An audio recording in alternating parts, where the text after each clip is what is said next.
सागर sir शुरू करूं?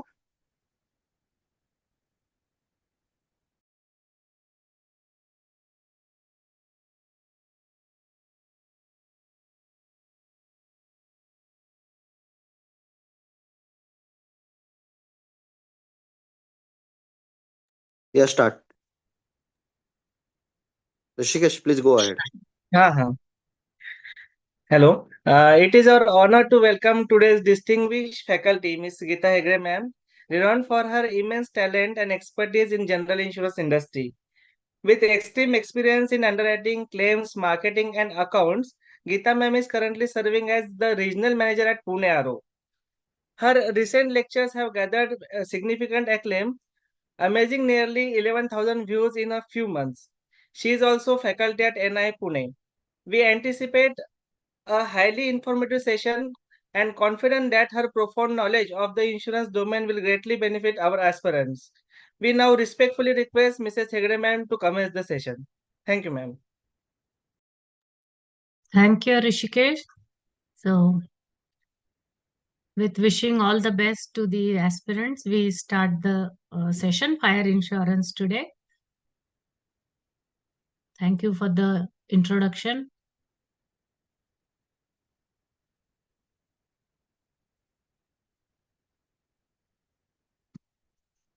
I think fire insurance is the subject everybody will be opting for the exam. And fire is very interesting, whether it is exam or whether it is practically while working in the office for underwriting or for claims. So we go through, generally we do underwriting and we settle claims, but we don't go into those minute details which the are important from the exam point of view. We generally don't require them in day-to-day underwriting, so we tend not to pay much attention to those. So we will be trying to highlight those points which are important more from the exam point of view. So we start, and can you see the presentation, and am I audible? Yes, ma'am.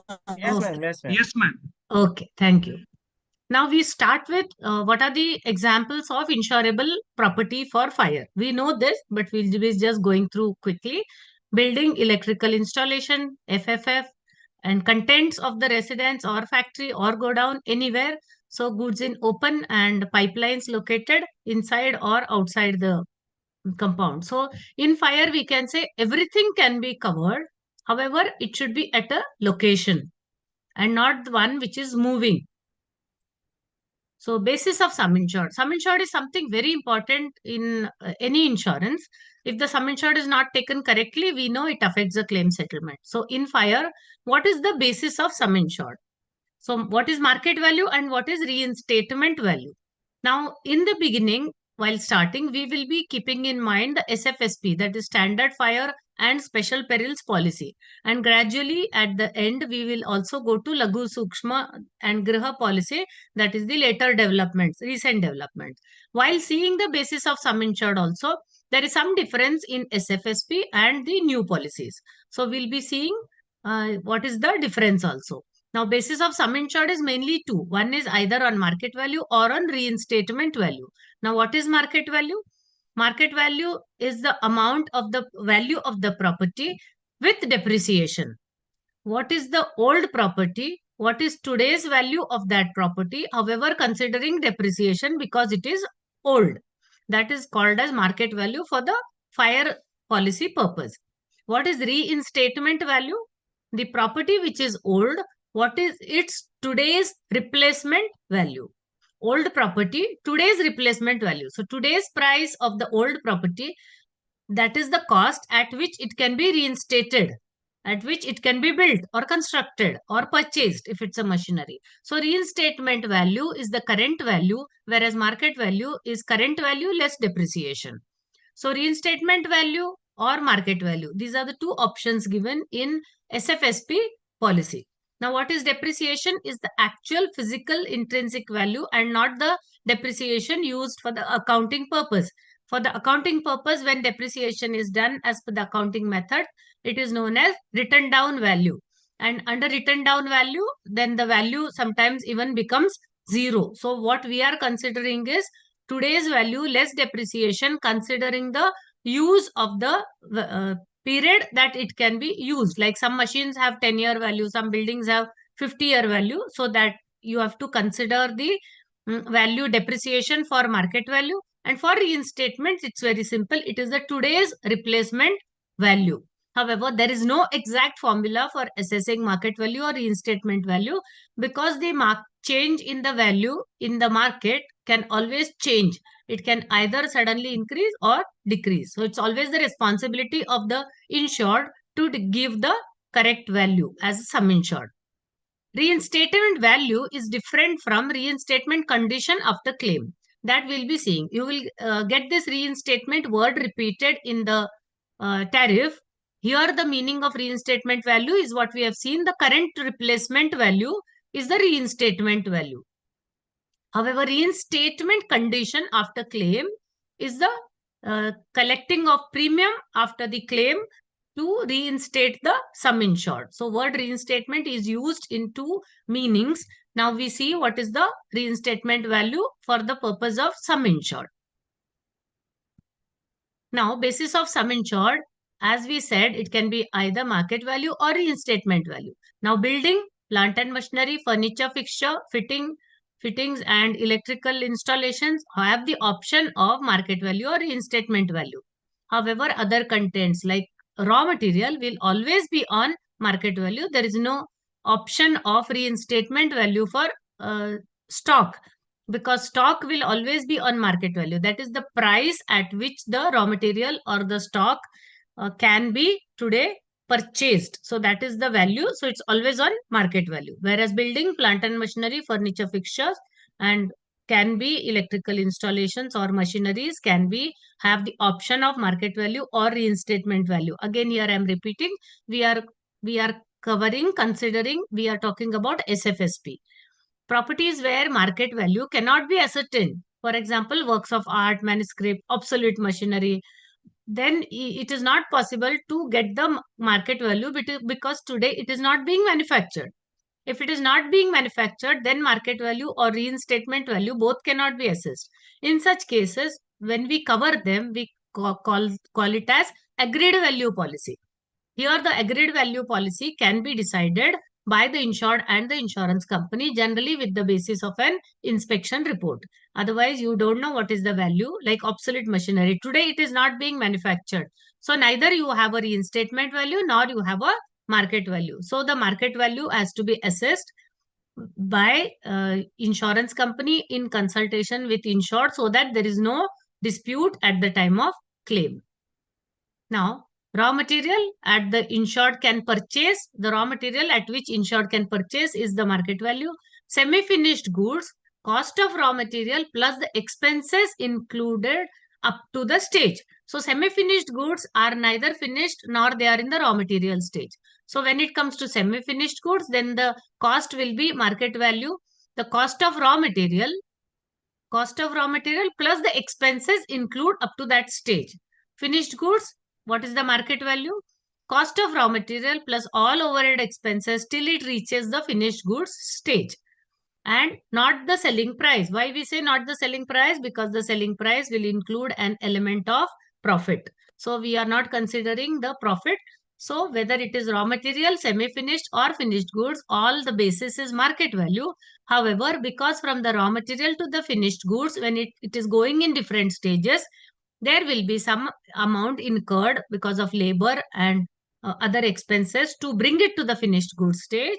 So that amount gets added in the raw material and we arrive at the market value.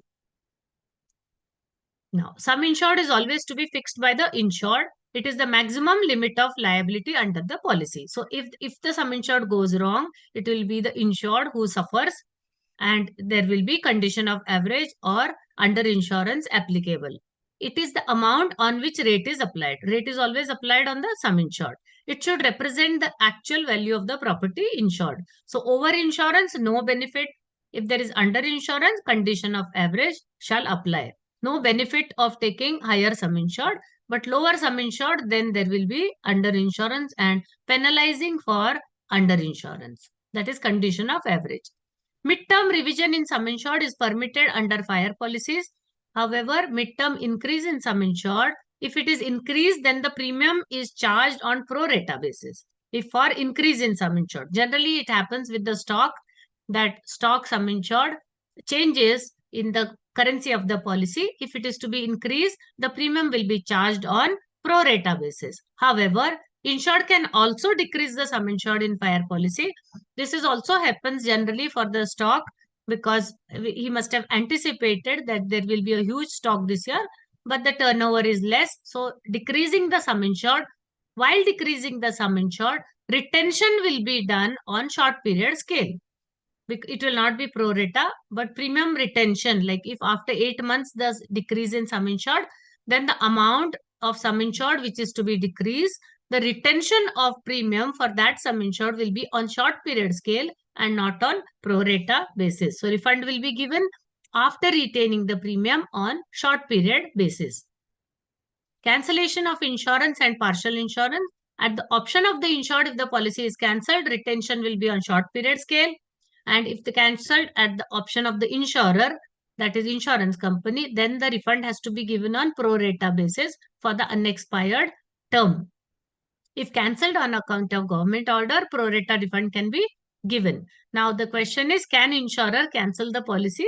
This provision is there to cancel and refund on pro rata basis. However, insurance company cannot cancel the policy either because there is claim or loss ratio is high. Insurance company can only cancel the policy if there is some fraud or misrepresentation detected in the policy. Tariff does not permit covering certain portions of building. So if there is an industry, insured cannot cover only a part of the building or the part of the industry. Entire building and everything has to be covered. If the contents are covered, all contents have to be covered. If the building is covered, all buildings, everything has to be covered, except plinth and foundation, or only foundation, and boilers from the machinery cover. Because under fire policy, machinery can be excluded. Because machinery has a separate, boilers from the machinery can be excluded, because boiler has an exclusive policy of boiler explosion under engineering department. Otherwise, everything should be covered under the policy. Cannot leave out any portion of the building or any other machinery from the policy if all the contents are covered under the policy. Now, structure of All India Fire Tariff, we generally don't require it in day-to-day working. So we don't realize as to which section helps us. We know the section 3 and 4 and section 6 generally, because we charge rates for dwelling and shops under section 3, and 4 we charge industrial rating, and 6 we charge for godowns and storages. So section 1 gives general rules and regulations. Section 2 gives standard fire and special policy wording. Section 3 will give the rating for non-industrial risk, that is dwelling, offices, shops, hotels outside the compound of industrial and manufacturing risk. And section 4 will give industrial and manufacturing risk rating, the AIFT tariff rating. In the tariff it is given, but now for rating purpose, we have to either go as per the IIB rating or as per the other rating for Laghu Sukshma policies. Section 4 will give you list of industries alphabetically. So you know which industries fall under which risk code, which is very important. Section 5 will give utilities located outside the industrial and manufacturing risk. Some utilities are there like labs, quality control labs, which are utilities related to industries. They don't come under non-industrial risk, but they come under utilities located outside the industrial and manufacturing risk under section 5. Section 6, generally we know storage risk outside the compound of industrial and manufacturing risk. That is the godowns, storage, which we cover under the storage policies, either in open or in godown. 7 gives tank farms or gas holders outside the compound of industrial and manufacturing risk. Certain tanks are there where gas holders, where liquid or molasses chemicals are stored, but not within the industry when they are outside. If they are within the industry, they will be charged as per the industry rate. Section 8 gives the names and the terms and conditions of the add-on covers and what rates are to be charged for add-on covers. Section 8 will list out all the add-on covers available under SFSP policies. Annexure is there, specimen copy of the clauses. So this is the All India tariff. We should know which section, under which section, what is covered. Now, perils covered under fire policies. We know the perils, but while reading the perils, we should read it seeing what is excluded. Generally, we know what is covered under a peril. What is not covered within a peril is important. Like in the definition of fire, what we understand by fire for the purpose of our policy. It means actual ignition or burning under accidental or fortuitous circumstances so far as the insured is concerned. So for insured, if a fire comes to his shop from outside, because there is something happened in the neighboring shop and it comes to the insured, then it's an accidental fire.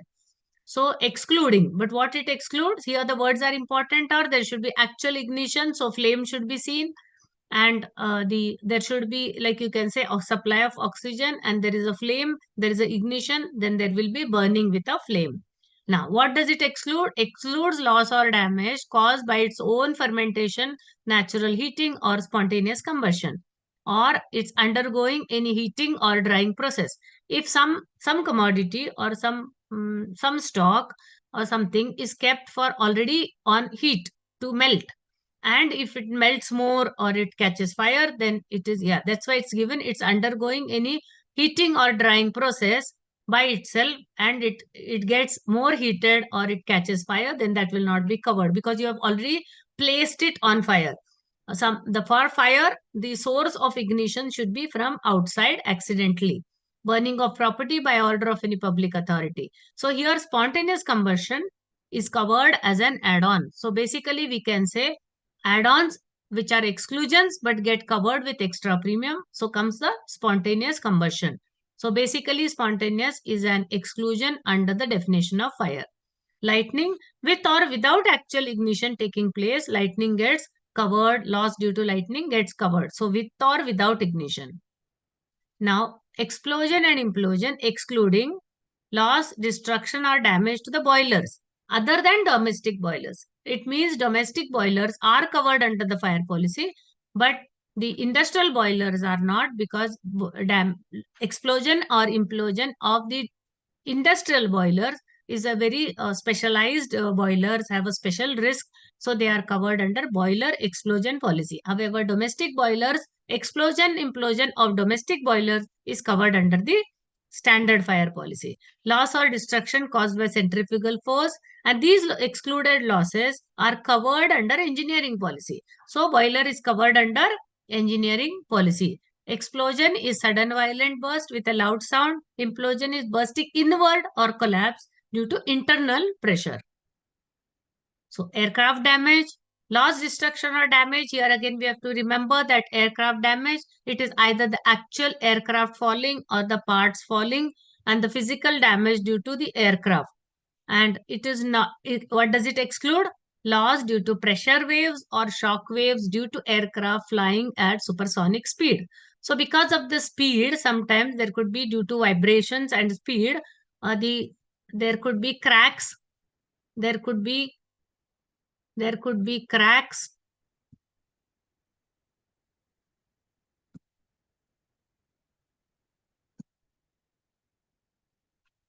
there could be cracks in the windows, and that is not covered under the policy.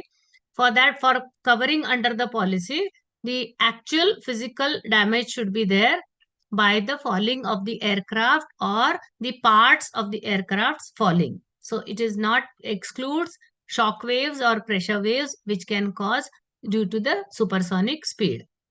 Now, riot, strike, and malicious damage also is covered under the policy. Again, it is the riot, strike, and malicious damage which covers the physical loss or damage during the riot, strike, and malicious damage. It excludes total or partial cessation of work, permanent or temporary dispossession by order of government or lawfully constituted authority, permanent or temporary dispossession due to unlawful occupation by any person or prevention of access, burglary, housebreaking, theft, larceny, malicious theft. malicious act. So these exclusions are very important, and you have to read it a number of times so that there will be seen in the exam that these wordings of exclusions, four exclusions, the 4 points in the exclusion are asked with some different combinations wherein something may be there which is not actually appearing in the tariff. So you have to be very careful. If you read it number of times, you will be able to recognize the is worded differently. So these exclusions, it has been asked in the exam as to what it excludes. STFI, we all know STFI. Generally, we know the STFI abbreviation, but it is storm, typhoon, tempest, hurricane, tornado, flood, and inundation, or the atmospheric perils. All the atmospheric perils, excluding, again, here it is important, excluding earthquake, volcanic eruption, or other convulsions of nature. Generally, as we don't give any fire policy without earthquake, it's compulsory to cover earthquake, and it is optional under but with lot of conditions. So generally our feeling is that earthquake is an inbuilt cover, so we don't think it is an exclusion. So actually earthquake is an exclusion under the STFI perils, and when you are covering it, you are covering it as an add-on cover. So earthquake is an exclusion under STFI because earthquake results into it can result into flood. So earthquake can be a cause of flood. So earthquake is basically an exclusion. So covering STFI without earthquake is not a good combination. And as we know, we never try to exclude the earthquake. When you're seeing from the exam point of view, you have to remember that earthquake in the definition of STFI is an exclusion under the peril. Impact damage, impact by rail, road, vehicle, or animal, excluding those belonging to the insured. So here in the cover, in the peril, what is excluded? What is insured's railroad vehicle are excluded from the. So again here this can be covered as an add-on, but basically it's an exclusion under the policy. Now, next, subsidence and landslide, including rock slide. Excluding again, subsidence and landslide, we know what is subsidence. That is the ground, ground affected because of the subsidence of the land, and landslide, we know when it damages the insured property. However, it excludes normal cracking, settlement, movement of ground, defective design, demolition, etc. Again, here this exclusion within the subsidence landslide cover is important. Bursting and or overflowing of water tanks, apparatus or pipes has to be accidental, and not that there is overflowing of water tanks in various buildings over a period of time. And after some few months or few years, the building gets weak and then it falls. This is not the cover like that. It is a sudden and accidental bursting or overflowing of water tanks. Missile testing operations, one of the peril. Leakage from automatic sprinkler installations, excluding, again here, what is excluding? Leakage from automatic sprinklers are meant to extinguish fire. So if there is a damage due to the sprinkler being used for extinguishing fire, then that is covered under the fire policy because sprinkler is meant to extinguish fire. Now, however, it excludes repair, alteration, removal, or extension of building or sprinkler system or known construction defects. So, because of the repairs to the building, if there is damage to the sprinkler, that is not covered, or if there are any known construction defects in the building or in the sprinkler system. Leakage should be accidental. And bushfire, excluding forest fire. Bushfire is limited and localized, whereas forest fire is catastrophic in nature.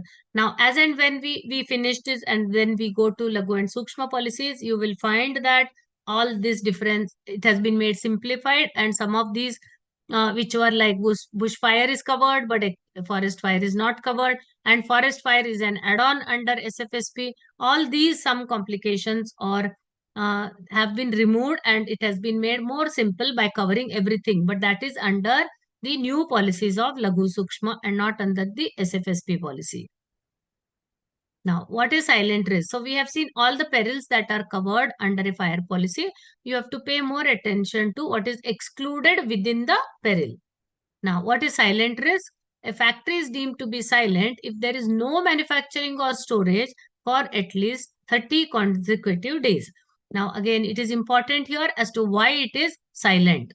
It is silent because there is no manufacturing or storage risk for at least 30 days. Then it can be declared as a silent risk, and insured can claim for refund, or insured can insure it as a silent risk. Silent risk will have a lower rate than the manufacturing risk.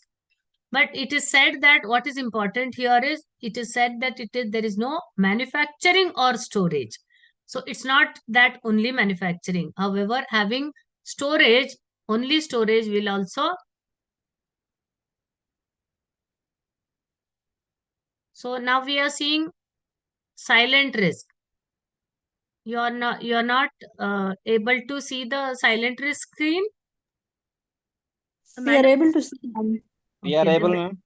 Yeah, because there's somebody messaging that it is not screen is what is being talked. You can see the correct screen, right? Okay. Yes. Silent risk is factory is deemed to be silent if there is no manufacturing or storage at least 30 consecutive days. Closure following a loss, this is important.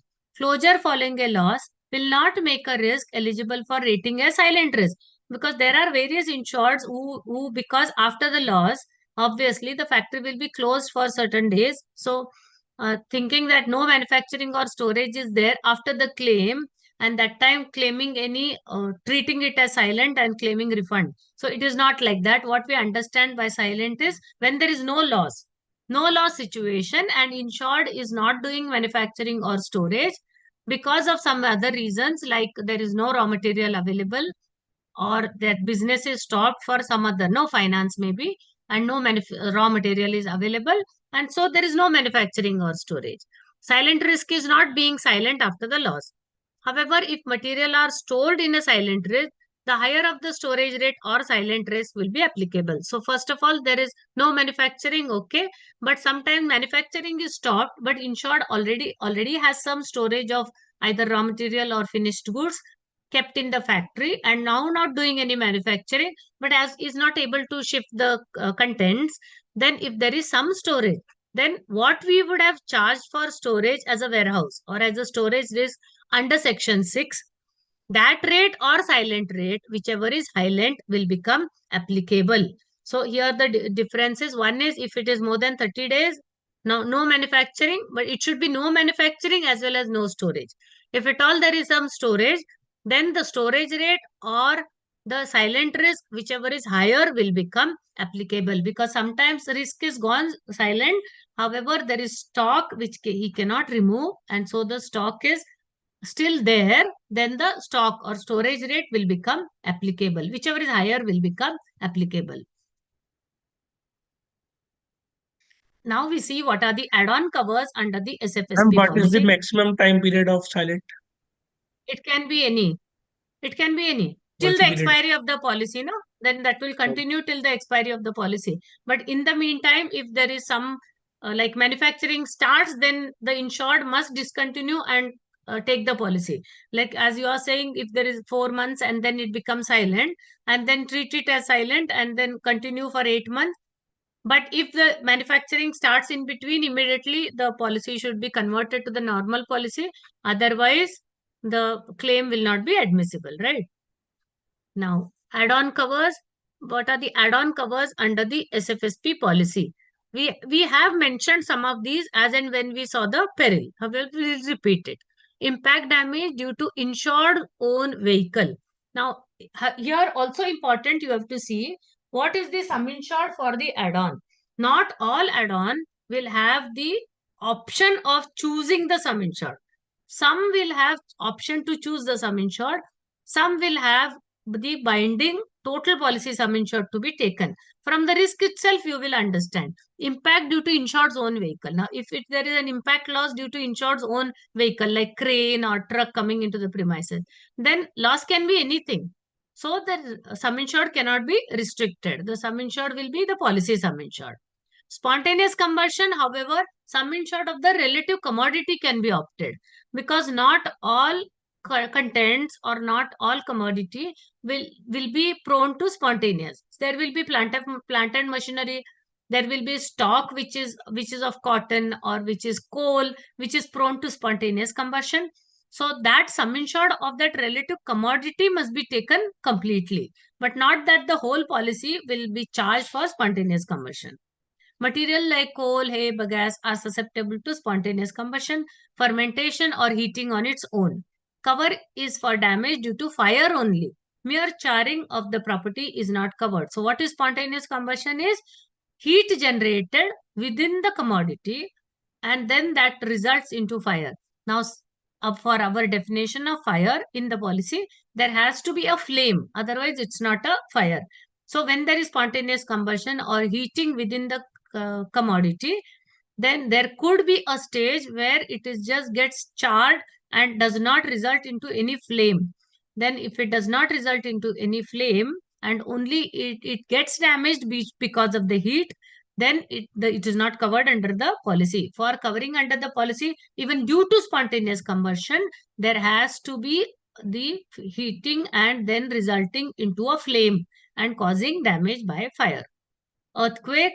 Earthquake can cause landslide, rockslide, flood, overflowing of sea, lakes, tsunami. Same is covered. However, if insured opts for STFI deletion, then the flood groups of perils due to earthquake will not get covered. So if somebody opts for STFI exclusion, then something if STFI is excluded, that means flood is not covered.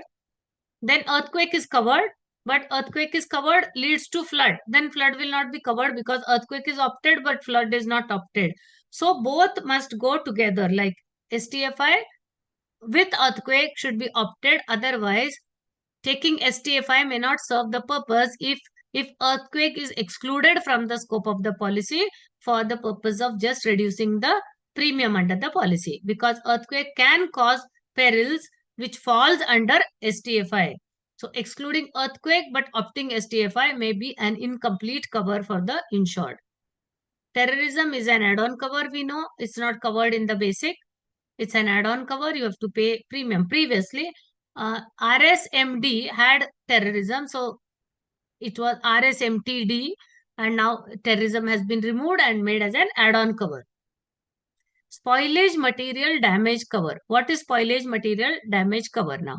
In the continuous process plants, like for example, if you say of a jam manufacturing, then there will be so many process involved till it is manufactured, filled in the bottle, and then packed. So in the continuous process plant, sometimes because of the damage due to perils covered under the policy, some machinery Excuse me, stop. madam. Yes. Madam, now since the add-on covers are more or less detailed, मतलब कि उनका premium जो है वो हम खुद ले सकते हैं. तो they can ask the add-on cover rates and all in exam.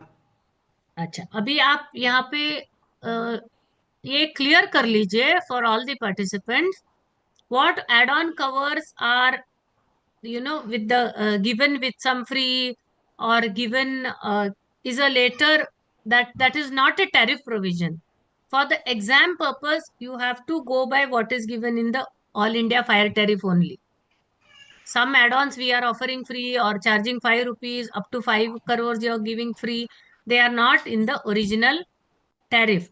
What add-ons are in the original tariff, and the rates given in the original tariff, cover given the original tariff only you have to go for.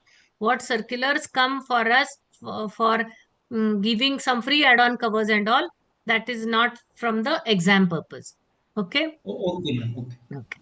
Now, spoilage material damage cover is in the continuous process plant when some of the material gets stuck in the machinery or in the process and it cannot be removed because the process has been damaged due to peril covered under the policy at one stage, and the whole machinery gets machinery or the process stops.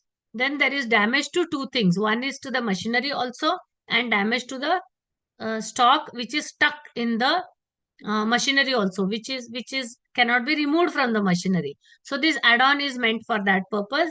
Stock value in the specified block. Here you need not take the entire stock. Whatever is in the specified block which is prone to this can be taken. Stock which is kept aside, stock which is finished goods need not be taken. Now, spoilage of stock and machinery should occur due to retardation, interruption or cessation of the process in the insured premises, however, which is damaged due to an insured peril and liability admissible under the policy. Only in that case, this add-on cover will come in the picture, and spoilage material you will have either, and the stock value also can be covered, but that will be option of the insured to choose the value of the stock and the value of the machinery which can be prone to this damage. Leakage and contamination also. What will be the sum insured for leakage and contamination?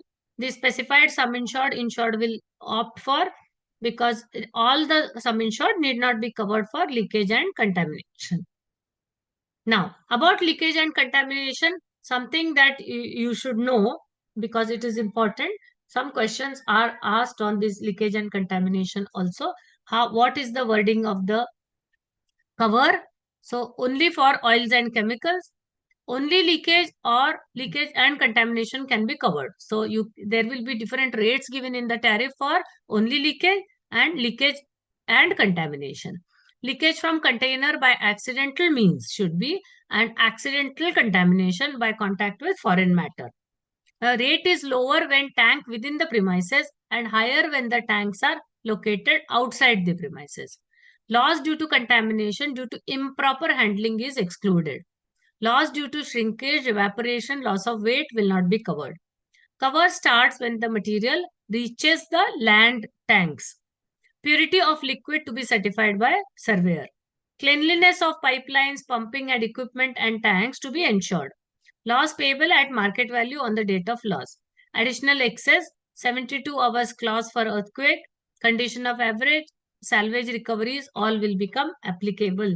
So whether generally we feel leakage and contamination is an add-on cover. So both go together. So there is a provision that you can go for only leakage or leakage and contamination. Few important points to be noted. Excuse me, ma'am. Omission to insure, yes. Excuse me, ma'am. 72 hour of earthquake वाली clause समझा दें एक बार. 72 hours clauses for earthquake and act of God perils. We say that within 72 hours, when there is earthquake, then there is a tremor, and after some time, after 1 or 2 hours, again there is tremor. After, sometimes it happens, right? So within 72 hours, how many ever tremors are there will be treated as one loss. After 72 hours, it will be treated as a fresh claim, because we charge excess for every claim, right? For earthquake or fire or terrorism, everything will have an excess. So up to 72 hours will be treated as one loss. Okay.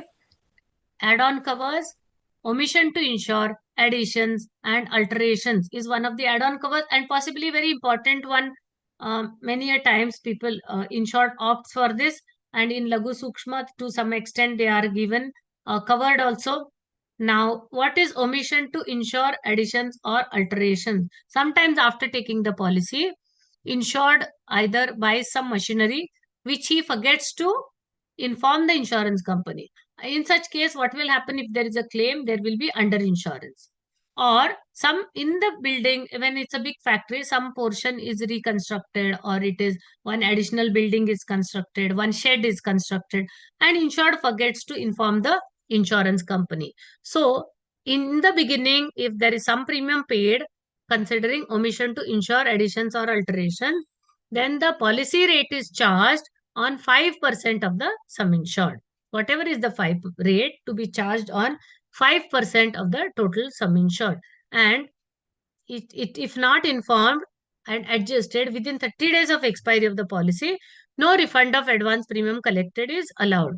So if at all something advance has been paid, and whatever has been either purchased in the currency of the policy, but then that has to be adjusted as to what is the 5% on 5%, whatever premium is paid, whether it is okay. like if that is sufficient. If no such adjustment is done, and if insured has not added anything, then till the expiry of the policy, then we cannot refund that extra premium.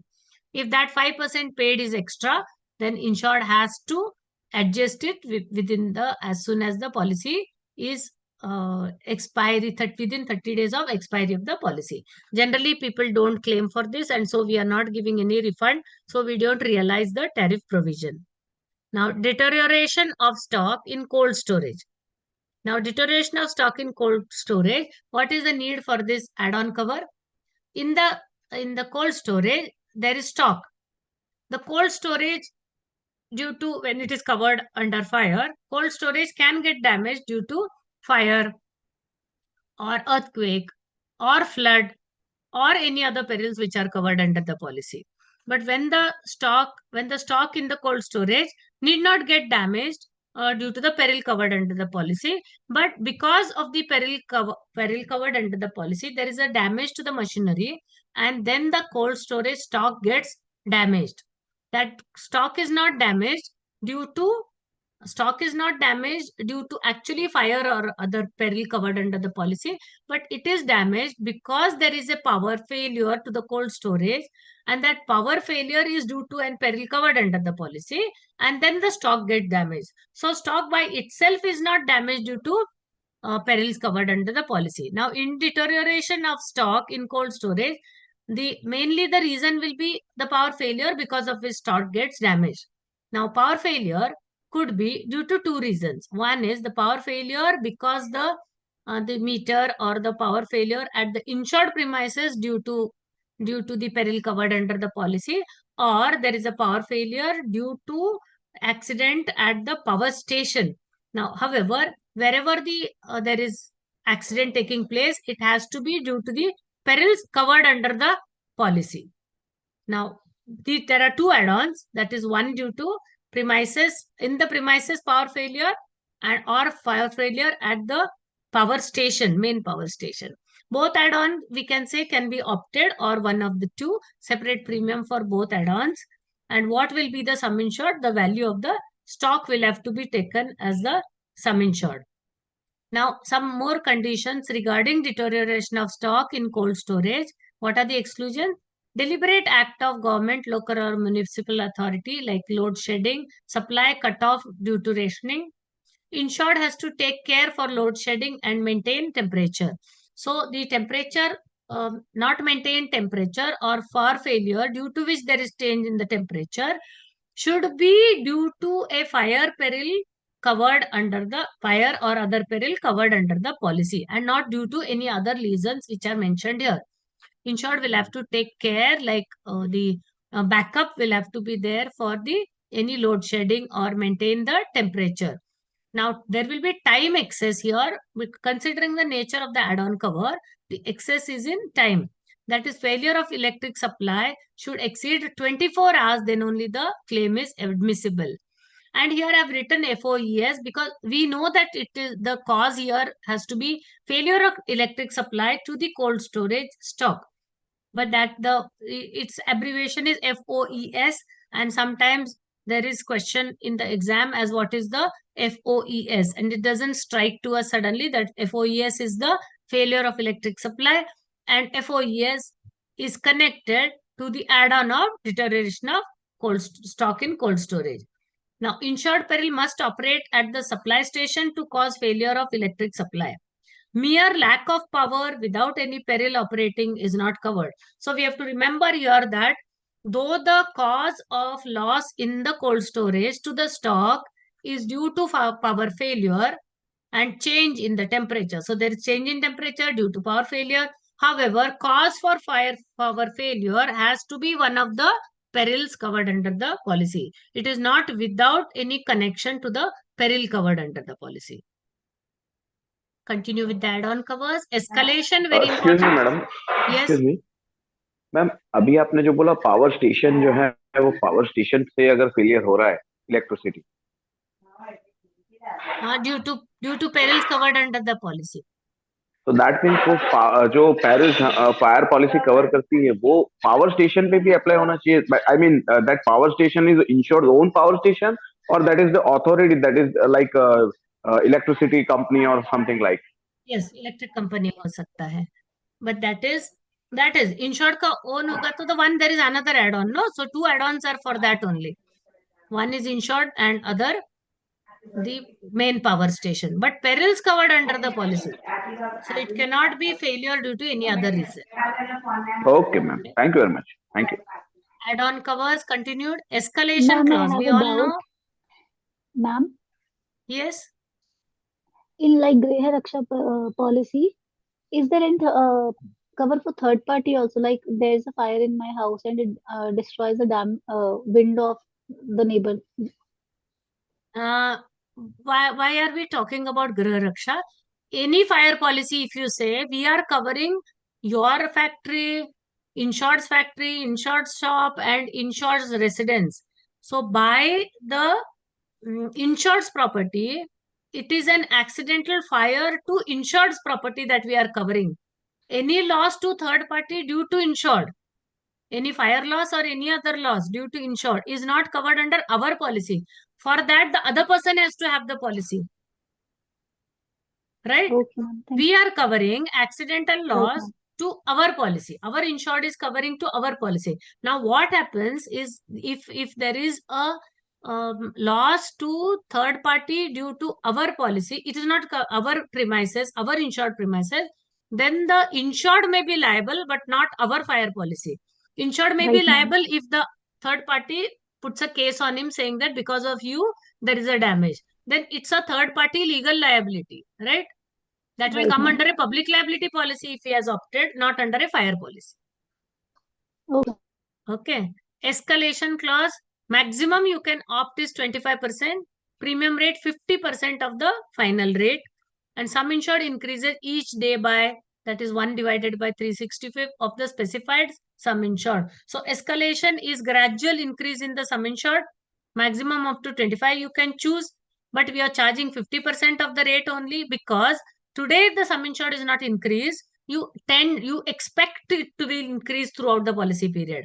So it will be, the sum insured will be considered at the time of claim. Like after 50 days, if there is a claim and escalation is 25%, then whatever is the 25% additional sum insured, of that, only 50 divided by 365 sum insured will be covered. Not the entire additional sum insured will not be covered from day one.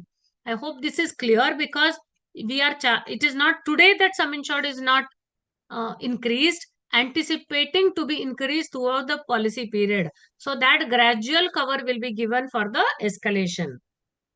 Removal of debris in excess of 1%. Why we are saying excess of 1% is an add-on? Because up to 1% is covered under the policy. On claim amount, 1% up to 1% is inbuilt cover in the premium. And only if the insured feels that is not sufficient, in excess of 1%, then he can opt for a specified sum insured, how much he wants, but not more than maximum 10% of the sum insured. And what will be charged? The policy rate itself will be charged for debris removal.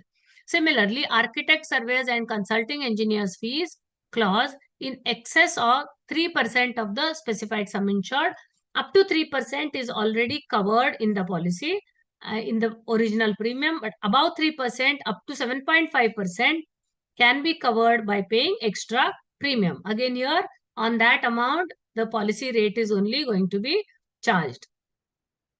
Temporary removal of stock clause, important clause. Generally, there will be question on this. The stock in the insured premises is covered in the insured premises. However, if the stock is removed to some other premises and there is a loss in that other premises, then it can be covered. Now, two things are important. One is what is the reason for which it is removed. It can be removed for fabrication, processing, or finishing only. And the rate, policy sum insured will be charged. Policy sum insured rate of 10% of the policy rate will be charged on the policy sum insured. Rate is only 10% of the policy rate charged on the total sum insured. Now, cover for 10% of the stock value only we are agreeing to cover here and not more than that. But the rate of 10% of the policy is to be charged on the policy sum insured. Now here the important is fabrication, processing and finishing, for which it has to be removed and not it is like sold or kept for no other reason, like insured is sometimes keeping for there is no space, and so he's purchasing us some raw material and keeping at some other location. That will not be covered if at all there is a loss at that other premises. This happens sometimes in the flood cases and all. Insured stock, insured is keep insuring his own go down, but keeping it with some other. So this is not for that purpose. This is only for industry, keeping for fabrication, processing or finishing. Forest fire, if it is to be covered, a sum insured has to be specified. Loss of rent, if the insured wants to cover the loss of rent, because insured has given his premises on rent, and if at all there is some loss, then the rent will also be lost, so he can cover the loss of rent for the owner. Additional expenses rent for alternate accommodation. This has to be opted by whom? The tenant. Because if tenant is using a premises and this add-on is for non-manufacturing risk. We are not talking about a factory or any manufacturing. We are talking about non-manufacturing risk like office, shops. He is a tenant, and at the time of claim he was in the premises, but then because of the loss he has to take some other premises on rent. Then that rent can be opted as an add-on cover. That rent can be as an add-on covered under the policy. For non-manufacturing risk is important, because sometimes there was a question on this, whether it is for manufacturing or for non-manufacturing rate. So a tenant, whatever is his rent amount, he has to specify. And like he may lose the rent for 6 months, for 1 year. So maximum 1 year rent, and on that policy rate will be charged. Yes. Okay. Startup expenses. What is startup expenses? Startup expenses is when a factory or a new establishment is started, then some expenses are required, like hiring an engineer for testing the machines which are installed. So some expenses are there, not that only machinery are bought and kept and the factory is purchased. He can start, because if the electrical installation is not correct, then there could be short circuit and damage to the machinery, and there can be fire. So when a factory is started and everything is brought and kept, some expenses will be incurred before starting a factory. So that is the startup expenses. He has to specify the sum insured and which is necessarily and reasonably incurred for restarting the plant. So it is not that one sum insured he has opted for 10 lakhs for startup expenses and does not incur any expenses. Then there will be after the loss, before the factory again starts, insured will have to incur some expenses for starting up. But that expenses will be covered provided they are necessarily and reasonably actually incurred. If they are not incurred, then they will not become payable. There is no limit. Maximum 1 year rent insured can cover, but no amount is specified. Startup expenses is clear, right? Excuse me, ma'am. Yes. In earlier screen, when there is a temporary removal of stock is there, and the 10% of rate is apply on the sum assured. That's I mean, we can charge the premium only on the stock portion of sum assured or Yes, on yes. whole sum assured. No. Only on the stock portion. Okay, ma'am. Okay, thank you. Now, there are some extensions without any extra premium. Reinstatement value clause. These are actually clauses, we can say, or extensions, but they are don't attract any premium. Reinstatement value clause, because when the reinstatement value is opted under the policy, automatically the sum insured is taken on the higher side, rate remains the same. Local authorities clause always goes with the reinstatement value clause. It is not an independent clause, because the reinstatement clause says that if you opt for reinstatement policy sum insured and not market value, then there some more conditions come with reinstatement, that the reinstatement has to be completed, only then we will know the sum insured. So reinstatement will be completed and only then the claim gets settled. and the condition is that it has to be constructed. If it's an entire building needs to be reinstated, it has to be constructed at the same place where it was there first. Now, if the local authorities requirement is there that that factory or the premises cannot construct anything, only in that case insured can construct at a different premises, different location. So generally, wherever the fire takes place, same location, reinstatement value clause is there, claim will be settled. Only location cannot be changed. Some people may want to not run the business in that state, wants to shift over to some other place.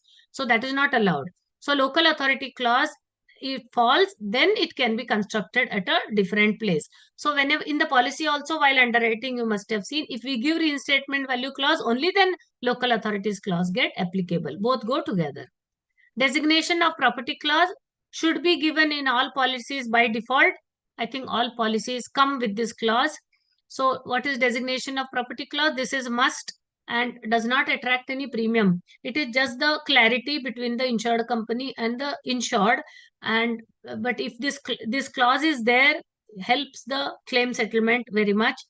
Designation of property clauses when the classification of the contents are made differently by the insured, but understanding of the insurance company is different. Sometimes our policies are as per our programming, policies are also made having some classification, like we have building, plant and machinery, furniture and fixture, compound wall, electrical installation. Some classifications we have standard on which sum insured has to be classified, like again uh, raw material, finished goods, semi-finished goods, we have such classifications. Now, insured in his books of accounts may classify it differently. Some fixtures could be taken under electrical installation, and for us, we may take it under fixtures. And many a times the problem comes with the compound wall, because insured has added the compound wall in the sum insured of the building itself, because according to him, he has classified in the balance sheet as asset. Under the building, he takes the compound wall also. And for our purpose, we show compound wall separately. Yes, yes, that is correct. Air conditioner, cooler is the example, which is generally there is a dispute. And so designation of property clauses, insured is classifying separately and we are classifying separately. And then the surveyor will say, this is not covered because this is not as per my classification. Provided insured has covered it, but classified differently, then the claim becomes admissible. Of course, it should be covered and that must be seen from the books of accounts that he has covered, but classified under a different head. So designation of property clause is only a clause which is incorporated so that at the time of claim, then the claim gets settled, provided it is classified differently, but the sum insured is correct by the insured. Goods held in trust, we know goods which are not the owner of the, is not the insured's goods, but they are kept, like generally it is coming for some, on the machinery, some polishing or some making it fine, some job work, what they call as in the engineering workshops and all. So these are goods are held in trust. If you say there is a laundry or there is a repairer, then the goods are not his own, but they are held in trust or on commission. So they are covered under the policy, but the should be classified separately and this clause incorporated under the policy. Now, what is a contract price clause?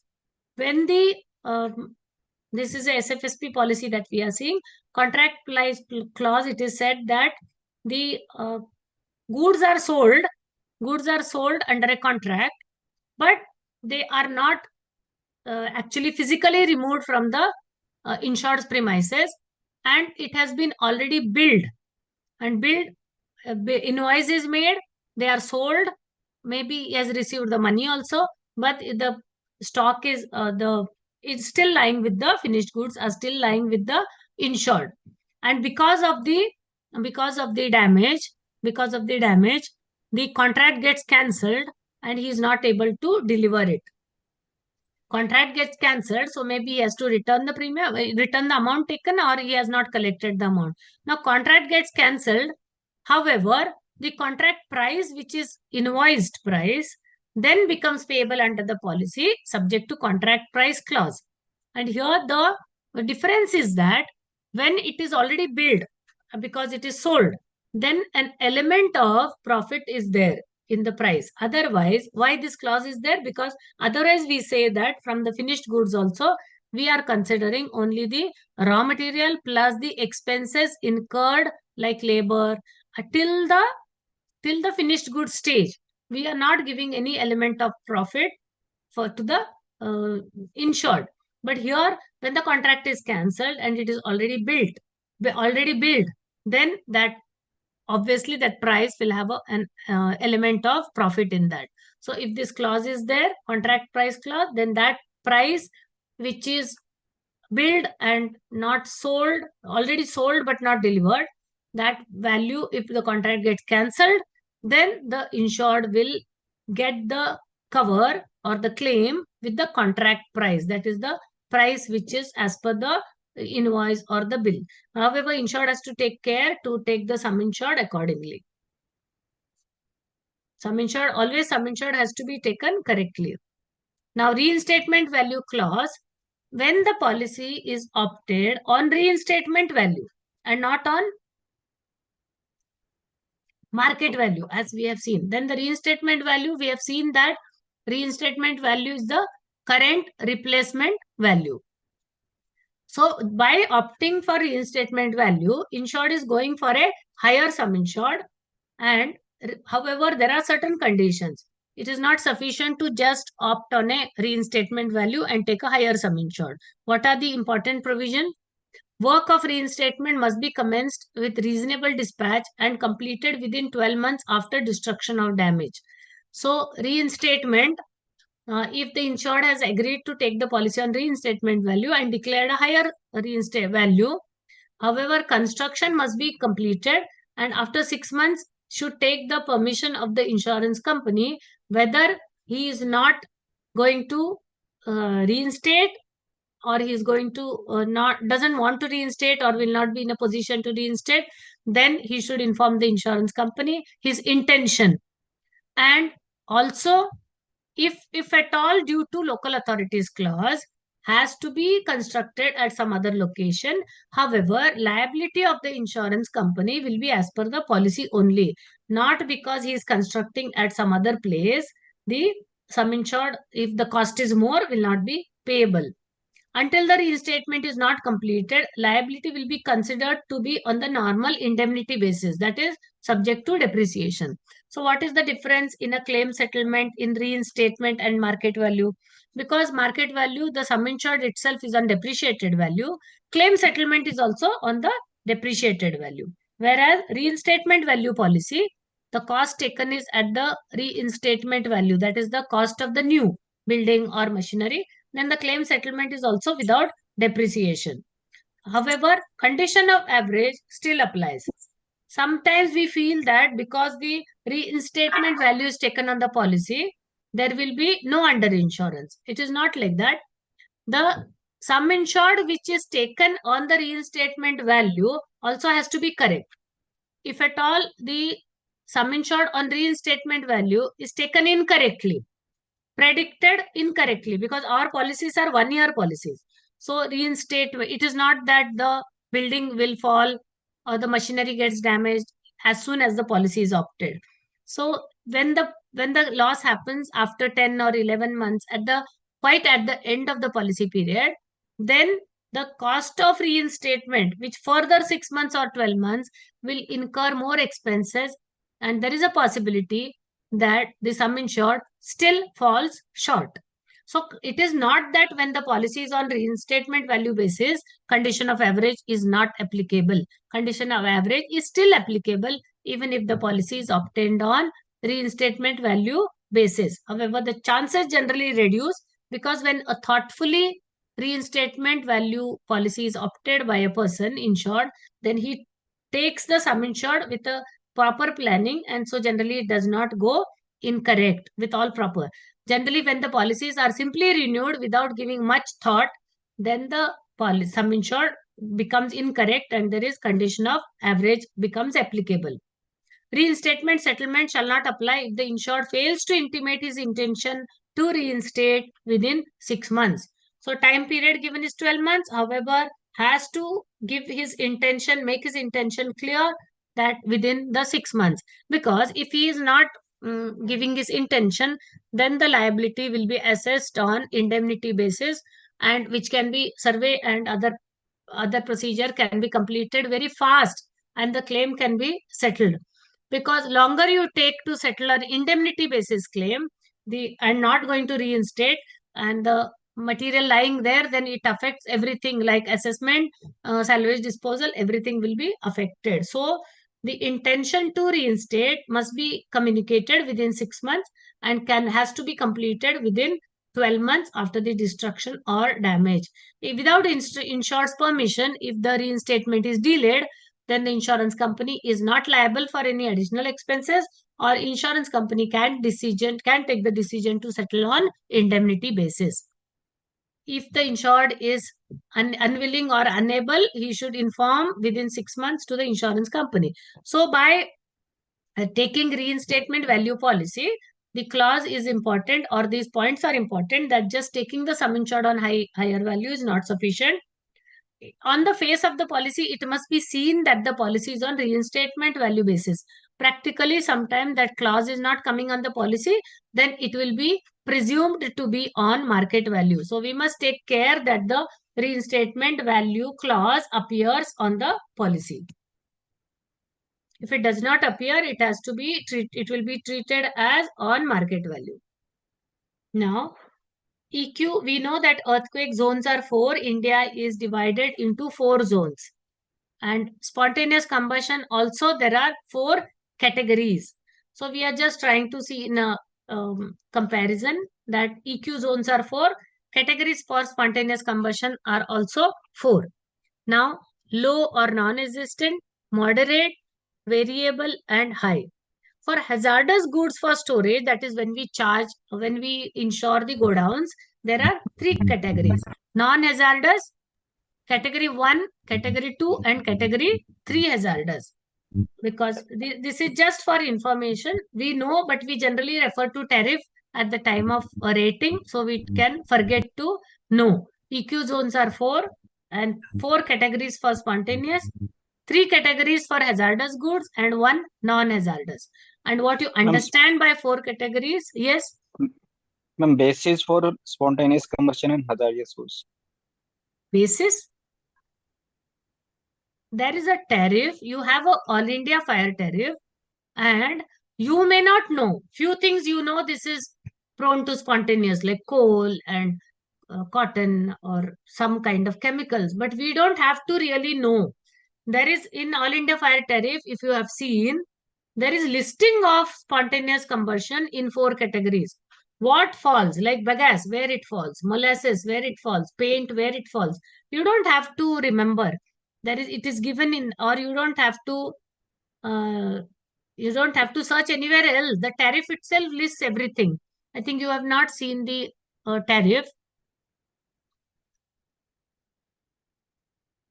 No, somebody is asking. I would say that little more attention is required. We say that, okay, first we clear spontaneous combustion, then this query of somebody's.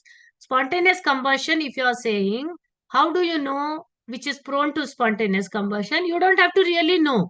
We only know few things, but in fire, we will cover so much. So something that you think this is not prone to spontaneous combustion may be prone to spontaneous combustion. Something you think this is prone to spontaneous combustion may not be. Or something that you think is very hazardous is not hazardous.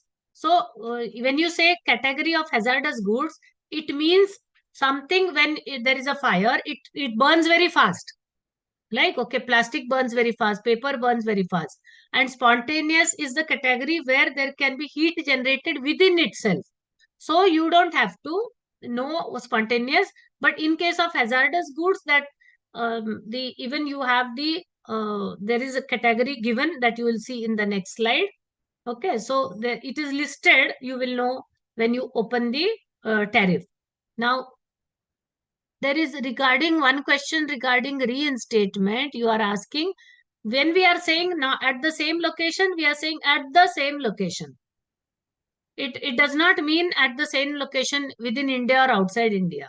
When we say at the reinstatement has to be done at the same location, means the same location in the same city, in the same particular that area. Okay, it does not mean within the location means within India. Okay, same location means same location wherever address the factory was. Okay, there is no relaxation of within India. Even within India, if you are changing, then only with the local authorities clause will apply.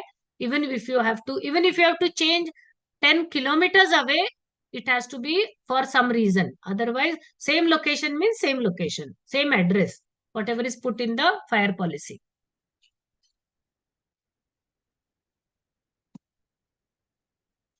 See, you will know from this, for spontaneous combustion, there is no given about flashpoint and all. You have to see in the fire tariff. Like for me, I think that you have not seen the spontaneous list under the fire tariff. You know where the EQ zones, how they are classified, or spontaneous, which falls under which spontaneous combustion, what falls under which category of goods. You have to have a ready list.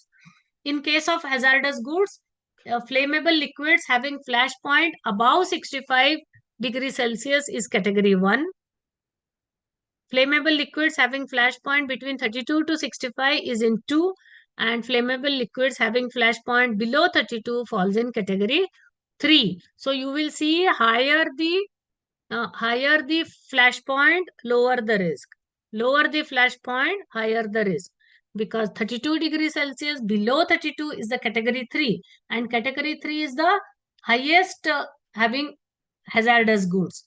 Like if you say in the factories, they are using lot of oil and all. And there will be rags falling, which are wiped with the oil. And so they are also becoming hazardous because there is oil, and over a period of time, if they keep wiping and leaving it, then it will also become hazardous. So the classification which falls in 1, 2 and 3, it is better, if you have not seen, open the tariff or open the ready reckoner. We have the list is given which falls in category 1, 2 and 3.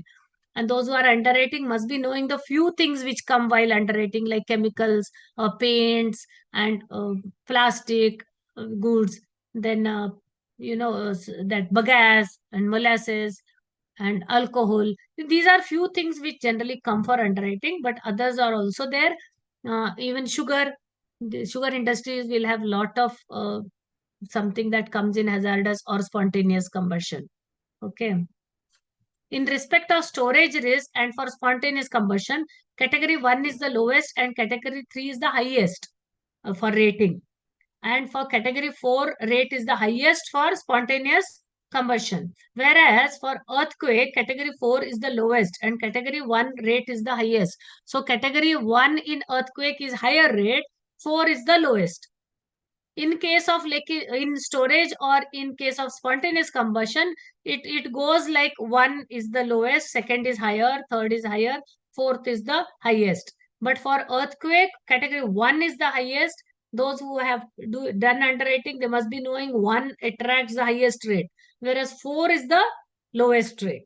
But it is reverse in case of spontaneous or in case of storage risk. This was also asked sometimes whether category 1 is highest or category 1 is the lowest. So higher the category, higher the rate, and higher the risk in case of spontaneous and hazardous goods. But in case of earthquake, it is the reverse. Zone 4 gives the lowest rate and zone 1 gives the...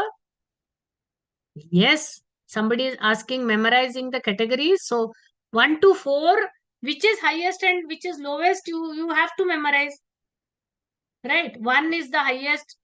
Are you telling about all contents in the categories? You need not memorize. But in case of what is highest and what is lowest, or what I told just now, 32 degrees or 65, that you have to memorize. I hope that is clear. The contents you can't, because there's a huge list. But for practice, we will see, or it is expected that some you will be knowing where it falls. They can ask. Okay, it is not that you cannot memorize 100, 200. But when you go through, we will be just seeing in the next slide, you will know that few are the ones which they can be asked. Okay. Special policies. For example, I will show you in the next slides that few things it will be expected that you should know whether they fall in hazardous or non-hazardous. Okay. With floater policy, we all know what is the floater policy. Where there are more locations, then generally insured are always. We are all are issuing, but just we have to see what are the important points. Floater policy can be given only for stock. Whenever floater policy is given, then good accounting and audit procedure has to be there, because to know what is the actual stock on the date of loss. Unspecified locations cannot be covered, because unspecified locations are covered, then at the time of claim there will be disputes. There will be insureds coming, or there will be people coming for insurance with code slip or with the details or proposal form, wherein they will ask for floater policy for 5 locations. This is not how we should be issuing. The floater policy is to be issued where the locations insured must specify at the time of taking the policy. Unspecified locations cannot be covered, because if insured is not specifying locations or giving only a number of locations, in that case, after the claim, he can always say that this was the location covered under the policy, and that incorrect information will be suffering at the time of claim. So we have to insist, or the tariff says that unspecified locations cannot be covered. We have to charge 10% extra in the premium, and no floater extra if the godowns are within the same compound. If there is one big compound and within that industry compound and there are 4 godowns and insured wants a floater policy, then in that case there will be no floater extra. But if the godowns are at different locations, then because we are giving the insured this facility of not opting for the highest sum insured at each location. What is the advantage of going for floater policy? Because insured is not doubtful. He has 3 locations. That one location he will keep 25 today, and then tomorrow he may keep 0. Then in that case, he will be unnecessarily paying the premium throughout the year for all locations for 25 lakhs. Instead of that, if together he thinks that maximum will not be more than 50, considering all locations, then insured can go for that 50 lakhs and then have any sum insured within that at different locations. So that freedom is there. So there's a big advantage to the insured of taking a floater policy. So 10% floater extra is charged. But all the godowns are within the location, within one same compound, then no need to charge any extra. If there is different zones coming, then you have to charge the highest zone earthquake. Then comes the declaration policy. Now, insured may have only one location. However, the stock value fluctuates on and off. So, if to avoid any underinsurance, if insured has to take the policy on the highest sum insured, then he will be at a loss. If during the year many times, if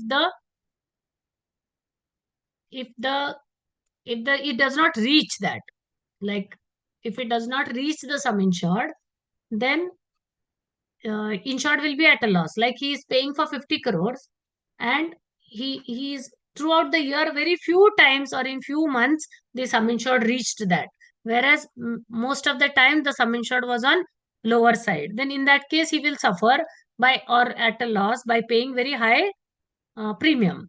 So the declaration policy is there. It can be only one location, more location, or it can be also a floater declaration policy. So minimum sum insured is 1 crore, minimum 25 lakhs at the one of the location. It can be for one location also. Has to give periodical declarations. Now periodical declarations will be once in a month and will be at a particular basis. Balance premium is refunded. That is, maximum is 1 period. If you want to take, you can take at a shorter intervals declaration. Balance premium gets refunded if the average of 12 months, if it does not reach to the sum insured, then it can be, premium will be refunded. That is the advantage of going for declaration policy. In the currency of the policy, sum insured can be enhanced but not reduced. Okay, this is clear. Minimum retention will be 50% of the premium. So if a policy is opted for 2 crores and all 12 months average does not reach to that much, reach to very less, then in that case, the refund cannot be more than 50%. In other words, we can say 50% minimum retention, or we can say the refund cannot be more than 50%. So minimum retention will be 50%. If the refund comes to more than 50%, then refund will be only 50%. If the refund comes less than 50%, then the refund can be given. We'll be seeing one example also. Now, in declaration policy, what is not permitted? Short period policy cannot be given on declaration basis. Now, in fire, we are allowing short period policy. But declaration policy cannot be on short period. If the insured wants short period policy, then he has to go for a policy on the normal SFSP policy. Stock, if it is in process, the stock which is in process cannot be covered. Stock which is kept as a storage only can be covered. Stock at railway sidings, and these three conditions are given in the tariff as declaration policy not permitted for these three. And there will be a question, most of the time there is a question on this, that for which declaration policy cannot be permitted. So short period policy, stock in process, and stock at railway siding. Many a times this question is asked on what declaration policy cannot be issued. Under which cases? Declaration policy, basis of valuation is always the market value, because this is for the stock. If at the time of loss, the last declaration is less than the amount ought to have been declared, condition of average will apply. Now, on declaration policy, we are giving the provision of declaring the sum insured throughout the year and then averaging and refunding the premium. Now, if at the time of loss, now whether under insurance will apply or not, it will apply, because insured is declaring on monthly basis. Now, insured then, because we have given this provision of declaring and taking a higher sum insured and declaring every month, then insured may, to save the premium, may declare wrong sum insureds, lower sum insured, so that he gets covered also, but he gets a refund at the end of the year. So to avoid this, that is, the condition is very important, that if there is a claim and the previous declaration at least will be given to the insurance company, the previous month declaration will be checked to see whether there is wrongly declared as per the insured's books of accounts. If at the time of loss, the last declaration is less than the amount ought to have been declared, condition of average shall still apply. After the loss, the premium paid for reinstating the sum insured shall not be considered in the final adjustment of premium. Now, after the loss, the premium adjustment is done for refunding of the premium. Now, you have to understand here very clearly. Premium adjustment is done.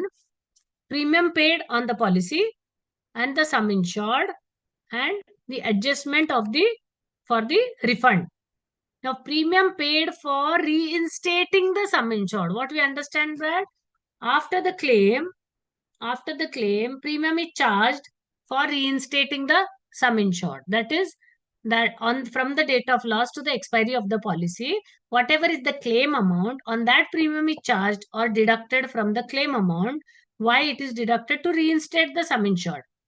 That premium portion which is paid, suppose in the currency of the policy there is a claim and some premium is paid for reinstating after the claim is settled, at the time of settlement of the claim, not after. If the reinstating is done at the time of settlement of the claim, some amount is charged at the time of loss.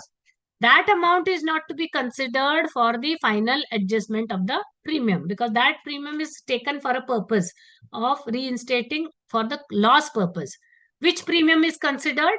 for adjusting the sum insured and refunding the premium under the policy after averaging. It is the premium paid originally, and if there is sum insured enhancement and again premium is paid, that will be considered for the final adjustment, and not the premium paid for reinstating the sum insured after the loss. This is an important condition.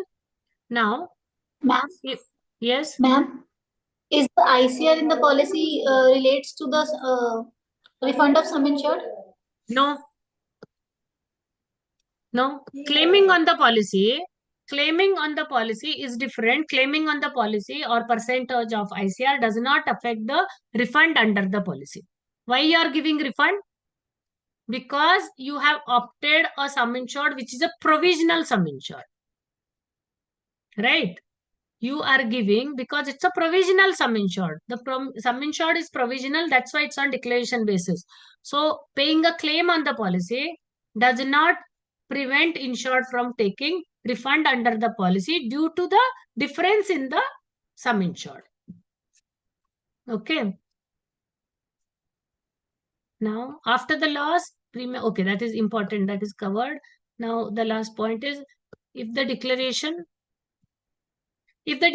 not being made latest by last day of the succeeding month, sum insured is deemed to be declared as value of the risk. So 12 months declaration we are taking from the insured, and there is a time to be given within 7 days of the next month and within a week. And if the insured does not give till the end of the succeeding month, in that case, for the purpose of calculation, for the 12 months, the sum insured will be considered. Like in a month, no declaration is given, then the sum insured is taken as the total declared value.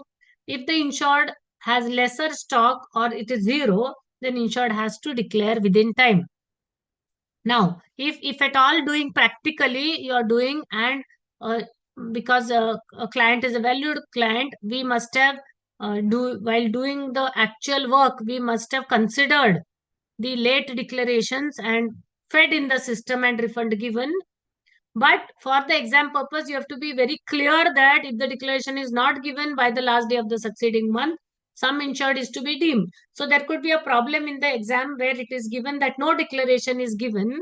Then you have to treat the total sum insured as the we may be little flexible actually while treating the customers, but you have to remember from the exam point of view the tariff provision. If no declaration is given, sum insured to be treated as the declaration under the sum insured for that particular month. Basis of declaration is very important. There are only two bases on which declaration can be given. One is average of the values of the risk on each day of the month. There are 30 days in a month, and we are saying declaration has to be given on monthly basis in the next month. Now, if in daily basis, there could be fluctuation in the stock values. So average of the values of risk on each day of the month, averaging within the 30 days. One, or highest value at risk during the month. In the 30 days, on which one particular day there is highest value, that to be taken for declaring, or averaging the values on each day of the month. That is what will be declared by the insured on the next month. Now here this is an option given to the insured. If the insured can opt for first or second option, whatever is opted will be seen on the policy and must be followed throughout the currency of the policy. It cannot be later changed at the time of declaration. So whatever is the commitment, then accordingly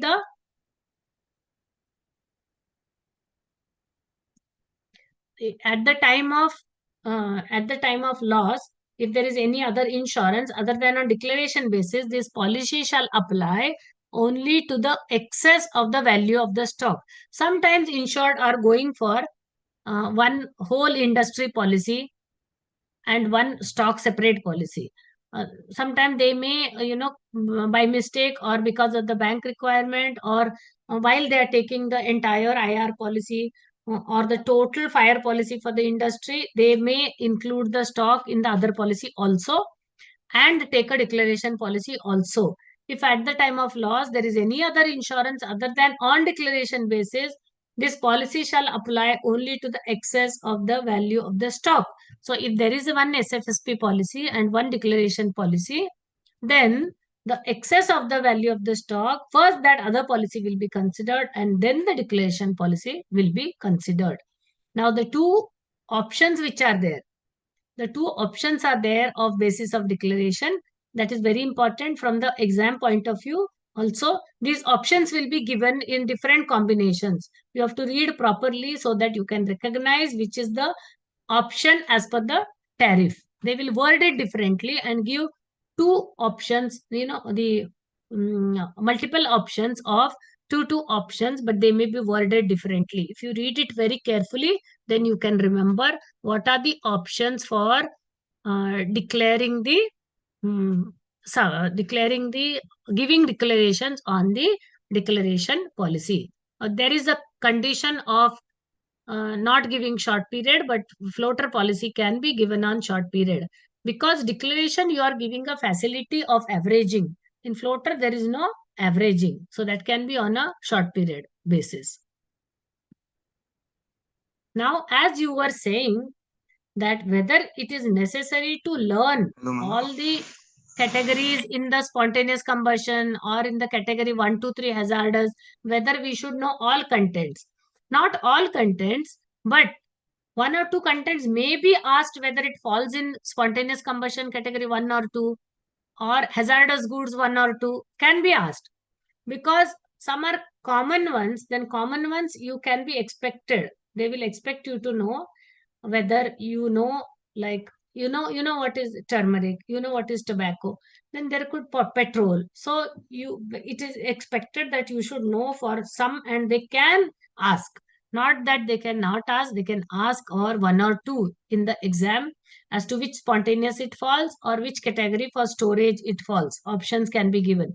So we are just trying to see few ones which the contents at least we are aware of and whether it falls. So first you can just read this, and then we see the next slide, that what it falls in. Like turmeric falls in category 1 for spontaneous. Tobacco, all these are falling in category 1. What is falling in category 3? Chemicals falling in category 3. Paints falling in category 3.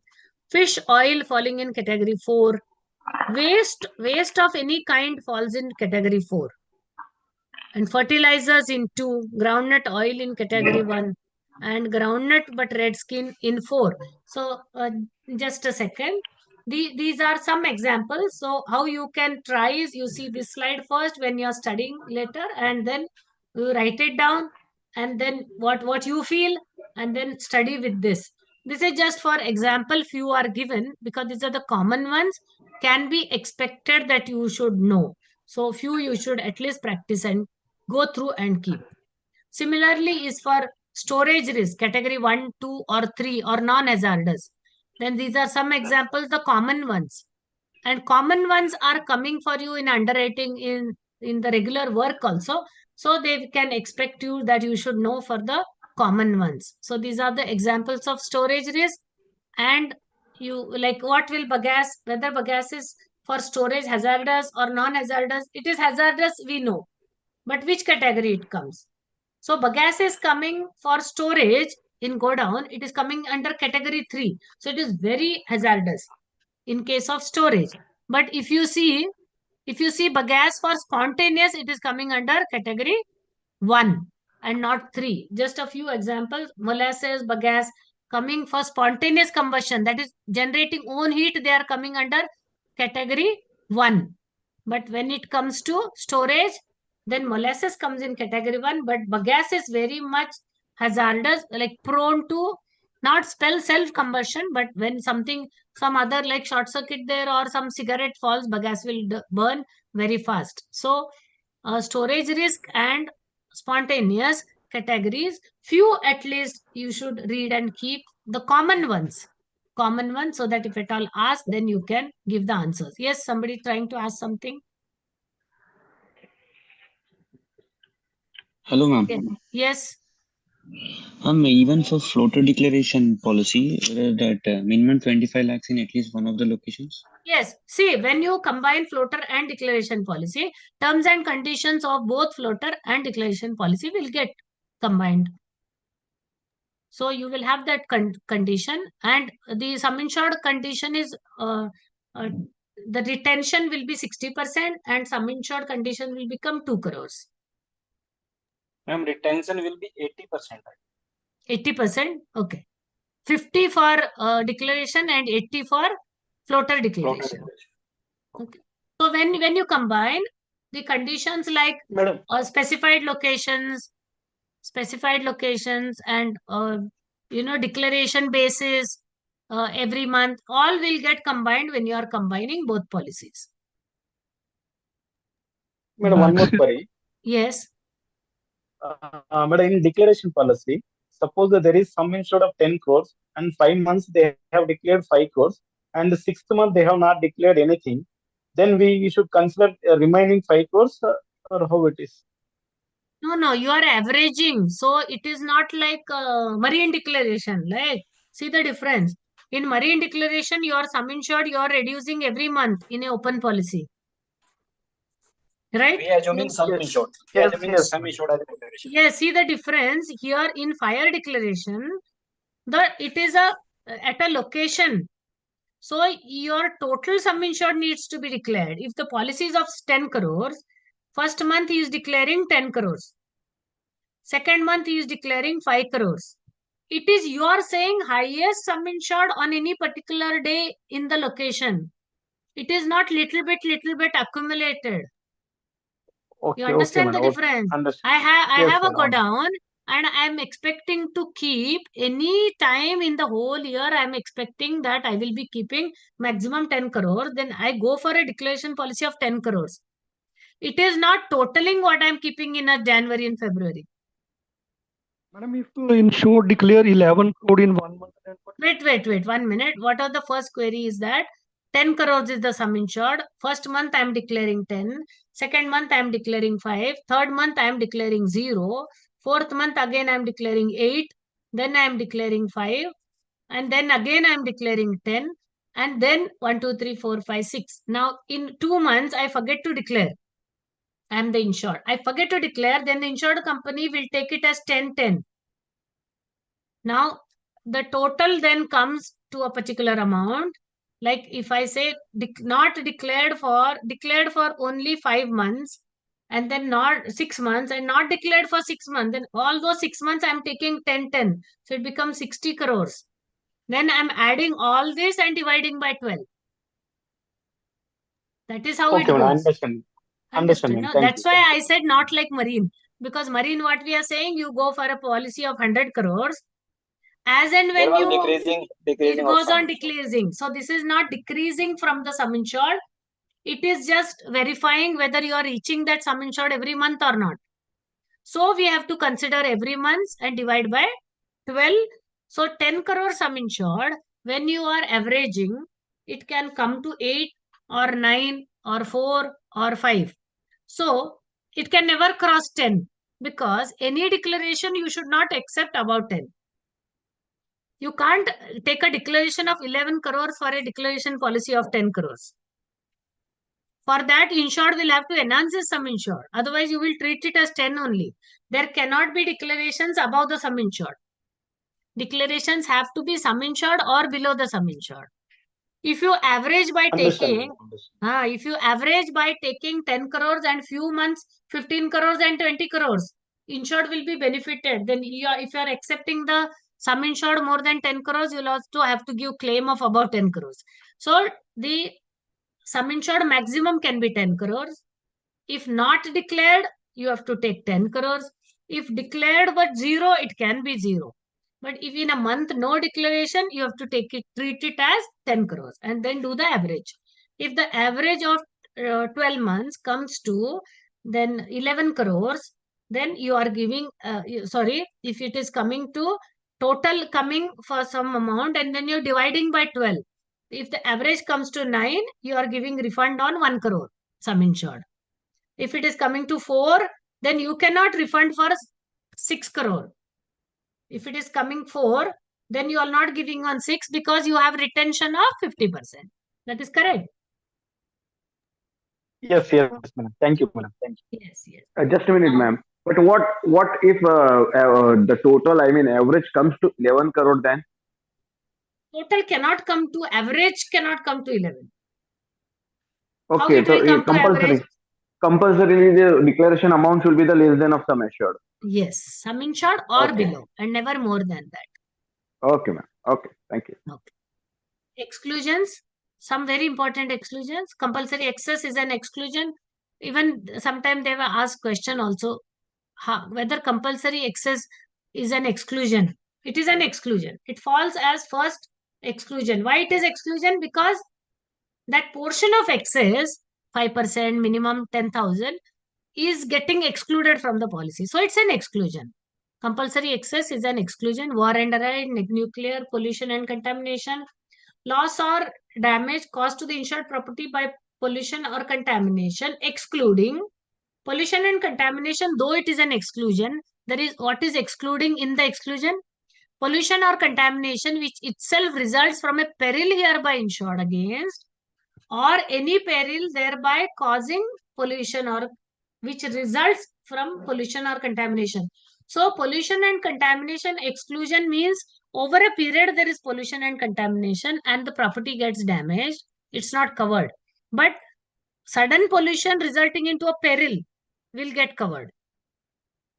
Pollution, heavy pollution resulting into fire, it will get covered.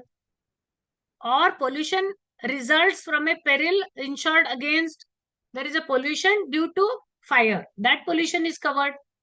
So pollution and contamination by default is not covered, but which is a result of the peril will get covered, or if pollution results into peril, then it will get covered. So pollution and contamination cover with its two sub A and B. So remember to read it again, and remember that pollution and contamination, though exclusion, if it results due to peril or if it results into peril, it will get covered. We know that billions, precious stones, work of art, if it is, if in the sum insured, it can be covered only up to 10,000. Above that, will have to be declared, and if consciously accepted by the insurance company, it will get covered. For that, generally, then you will have to do the valuation. Loss or destruction to stock in cold storage due to change in temperature. This is an exclusion. We have seen that there is an add-on cover. If you opt, then the exclusion will not be there. Electrical risk, very important exclusion under the fire policy, even from the practical purpose, because this exclusion 7 of electrical risk is generally is the one which causes dispute in fire claims, because loss, destruction or damage to any electrical machine, apparatus or fixture, fitting arising from overrunning, excessive pressure, short circuiting, arcing, self-heating or leakage of electricity, whatever cause, this exclusion shall apply to particular machine, apparatus or fixture and not to other machines, apparatus, etc. destroyed or damaged by fire. So there is an electrical machine, there is a short circuit or there is excessive heat, excessive running, and that machine catches fire, then that fire gets spread to other properties is covered, but that machine itself gets excluded because for the purpose of that machine, it is not a fire coming from external source. For the definition of fire in SFSP policy, the fire has to come from outside and not within. So if due to short circuit, there is a fire within the machine, then that machine gets excluded, but that fire which spreads to the other stock or other machinery in the factory gets covered. So, but if that particular machine is to be covered, then it can be covered, but not under fire. It gets covered under the machinery breakdown cover. Machinery breakdown will cover that. Fire policy will not cover that.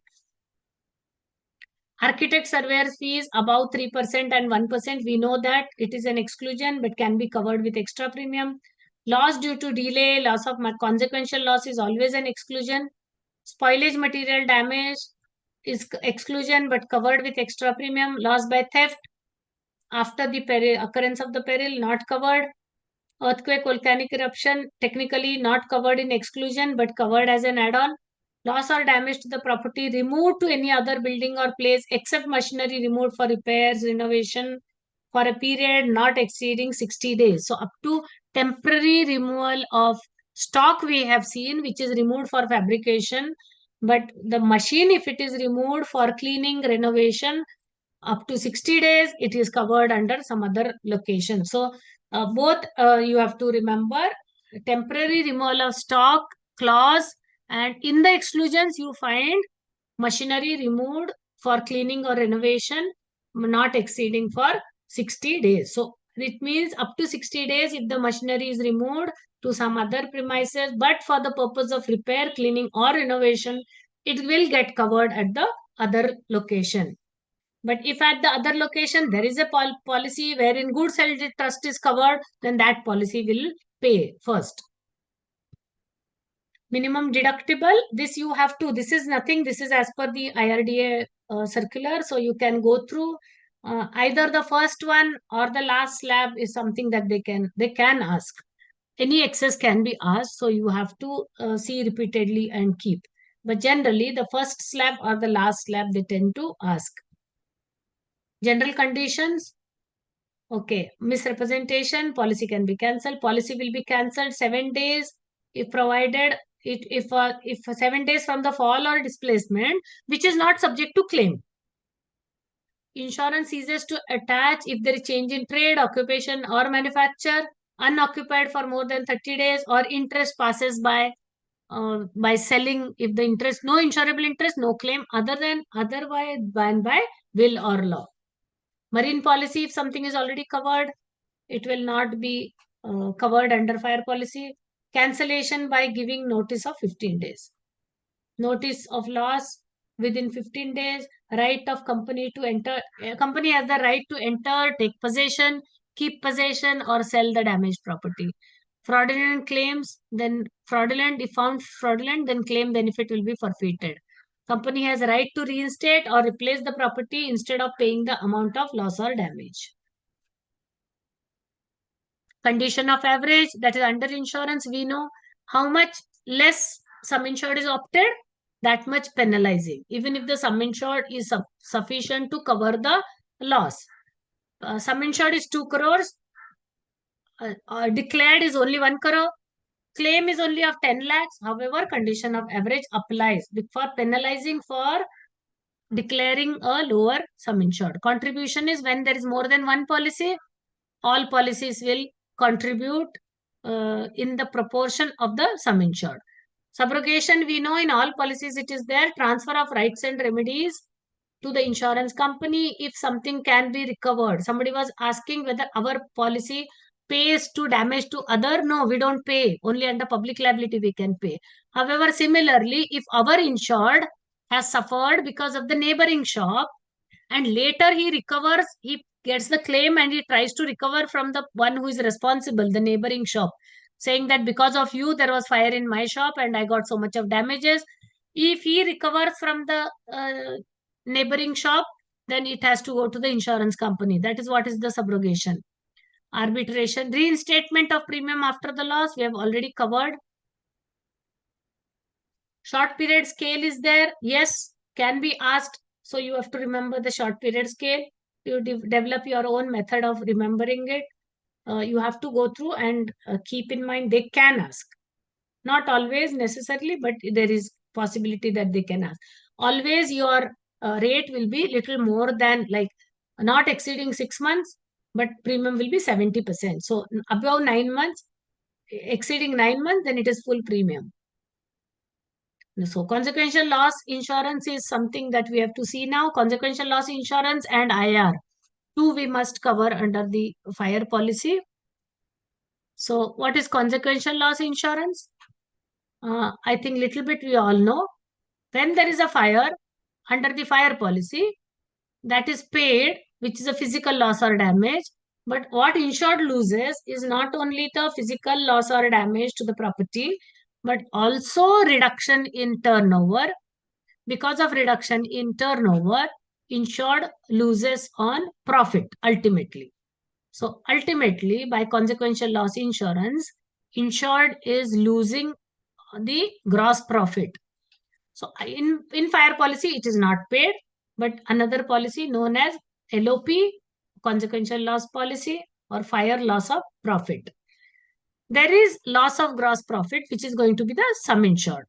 Now, what happens is when there is a physical loss or damage, there is a reduction in turnover and there can be increase in cost of working. If the insured goes for another premises to run the factory, there can be increase in cost of working and trying to maintain the turnover. So basically, there could be two cases where insured will suffer expenses. Now, certain terminologies that you should remember in consequential loss. Net profit plus standing charges is equal to the gross profit. Okay, important for consequential loss policy. Insured must have a basic fire policy. Claim must be admissible. Then what is the advantage? That you will do the investigation for the basic policy. If the claim is not admissible in basic policy, then it is not payable under the consequential loss policy also. All risks that are covered or add-on covered under the basic policy will only be covered in the loss of profit policy. You cannot have different add-on for loss of profit policy. So existence of material damage policy, it will be there and it will be restored and insured will get the capital. So that is the idea behind that. Now from the exam point of view, you have to remember that no fire policy, no consequential loss policy. Time period should match. Otherwise, your fire policy may expire and you have a consequential loss claim coming. So policy period should be same, and claim not admissible in fire policy will not be admissible under loss of profit policy. There can be a situation where insured does not get anything under the fire policy because it is falling in excess. However, consequential loss claim will become admissible. Only in that case, no claim on the base policy, but there is claim on the consequential loss policy situation can be there. Now the definitions are very important. Everything about LOP is on the definitions. What is standing charges? Fixed remuneration which needs to be paid irrespective of the fall in the turnover. Gross profit, in other words, we can say amount by which the turnover and the expenses exceeds the turnover and the closing stock exceeds the open stock and the working expenses. Net profit we know. Then increased cost of working is additional expenditure to maintain the business. Turnover is money paid or payable for goods sold and services rendered. Period of insurance should be same as fire policy. Period of indemnity. Period of indemnity, we understand the time period required to restore the business or to repair the machinery.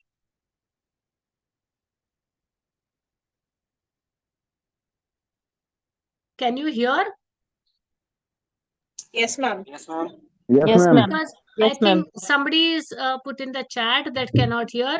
I think you cannot hear. I think should maybe log out and join again. Okay. Period of indemnity can range between 3 months to 3 years.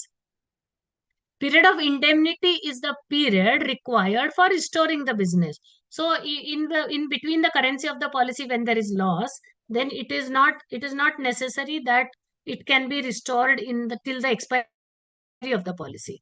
So period of indemnity has to be chosen. The sum insured will be the gross profit.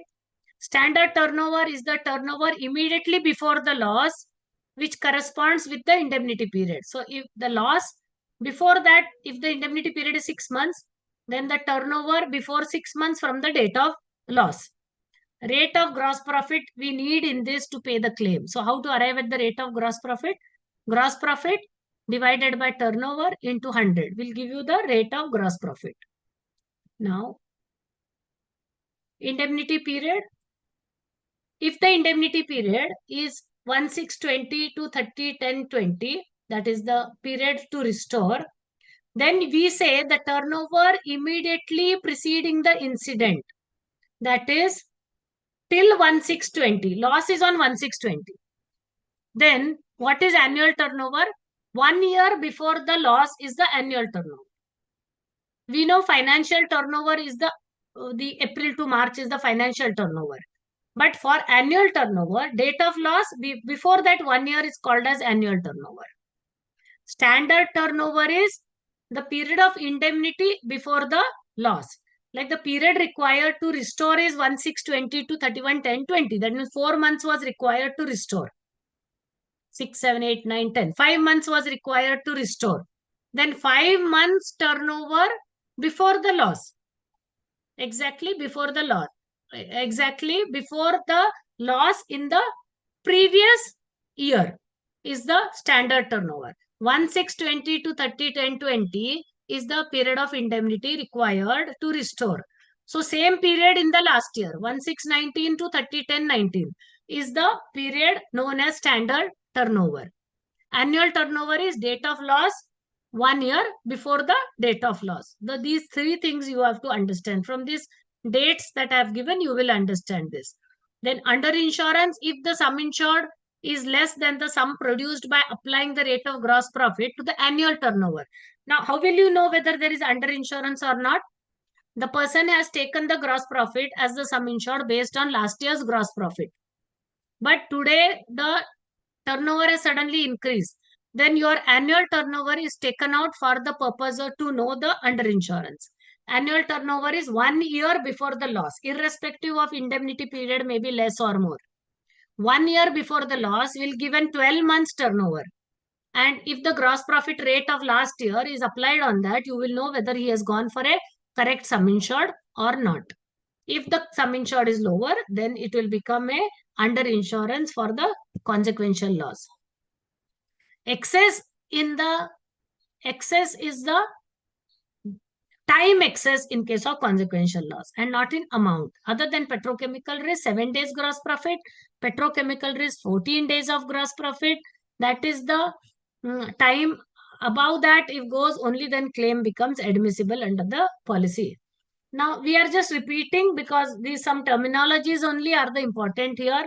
Turnover can be called as fixed cost plus variable cost plus net profit becomes turnover. Gross profit is turnover minus variable cost is the gross profit. Gross profit also can be called as standard charges plus net profit. And if there is net loss, then the gross profit will be standard charges minus net loss. We can give the policy if there is net loss, but if there is gross loss, then the policy cannot be given. Now, this is just again to understand. Policy inception, this is the policy period. Then date of loss will always be in between. Then there will be some interruption period. Then there can be longer indemnity period, which can go beyond the policy period also. And there can be indemnity period within the policy period also. So indemnity period and policy period are different. Indemnity period starts in the policy period, can go beyond the policy period, or can end in the policy period also.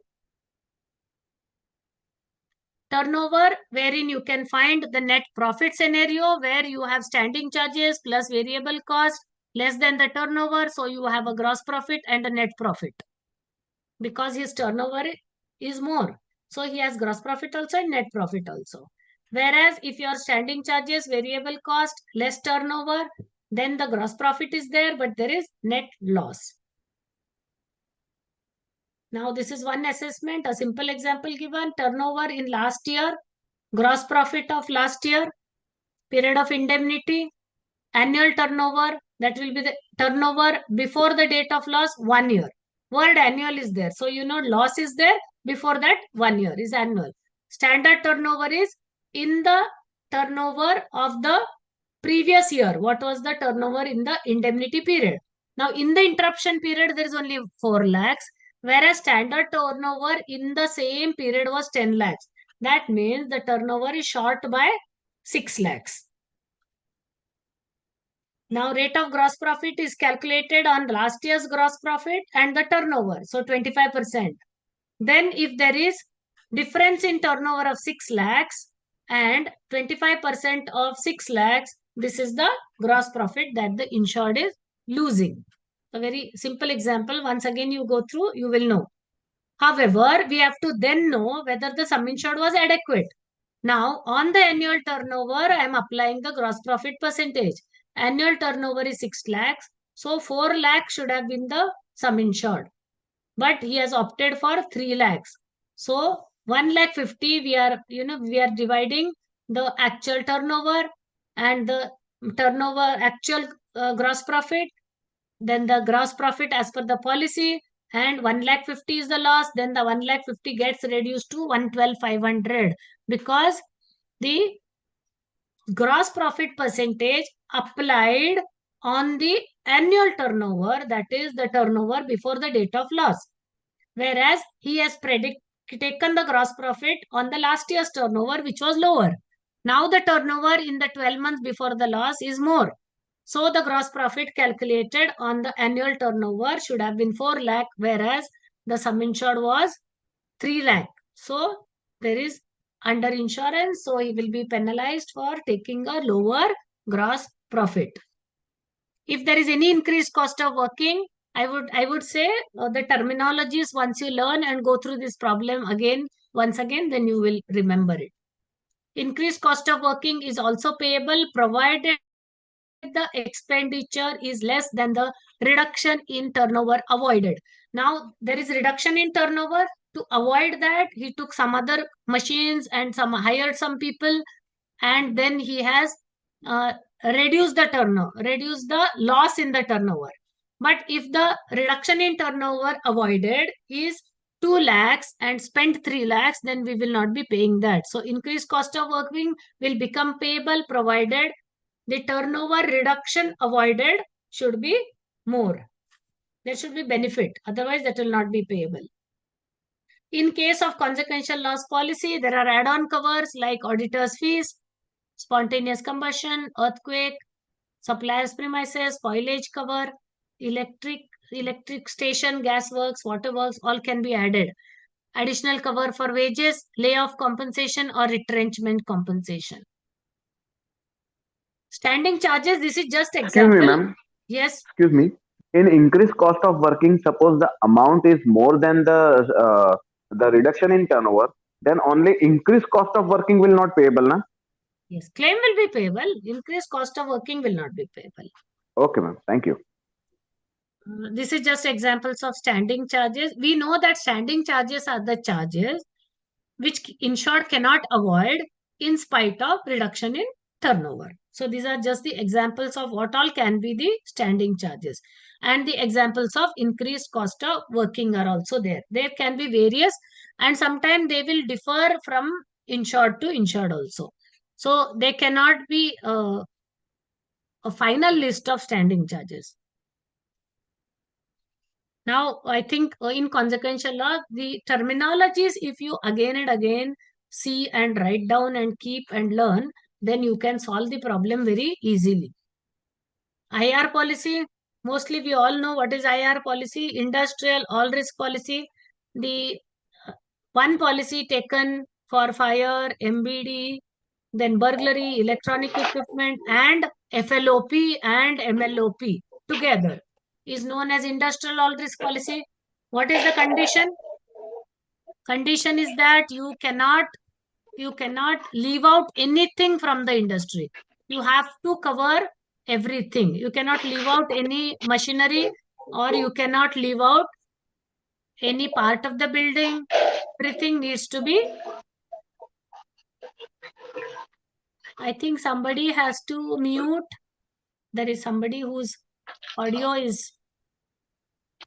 There is Golekha Das. Golekha Das, please mute yourself. Okay.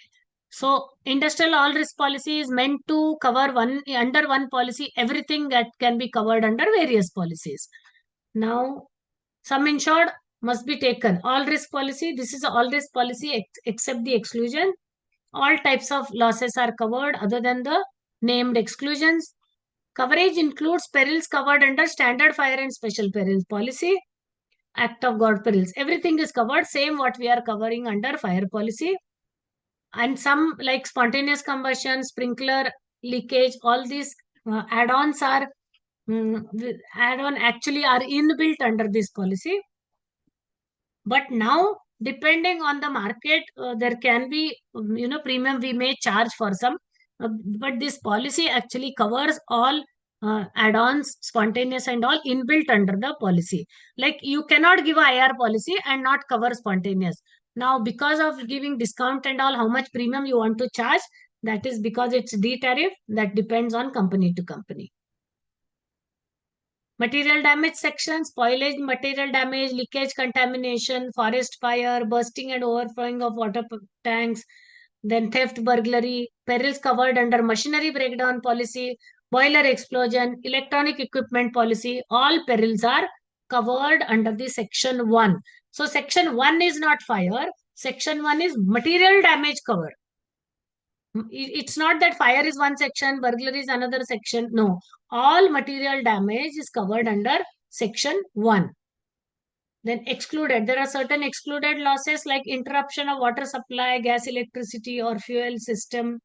Because we are combining everything under one policy, these exclusions are there. Otherwise, these exclusions are there in SFSP. They are not covered under any policy. Collapse or cracking of building, it is there otherwise also. Faulty or defective design of material, inherent vice, wear and tear, corrosion, larceny. Theft is covered, larceny is not covered. Dishonesty, inventory shortage, coastal river erosion, we know all these exclusions. Excluded property, money, checks, securities, which we otherwise also, jewelry, we don't cover under commercial SFSP policy of industry. Works of art, unless specifically covered.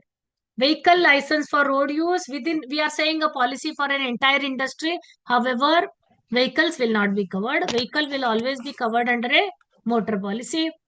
Property in transit. Sorry, ma'am. Ma'am, Yes. what is minimum sum insured in IR? That 50 condition is not there now. There is no minimum. Okay. Okay. There is no minimum. There was a 50 crore condition, but that is not there. Property in transit outside the premises, because property in transit outside the premises. Why? Because within the premises it is covered. Property or structure in the course of construction or demolition or erection will not be covered.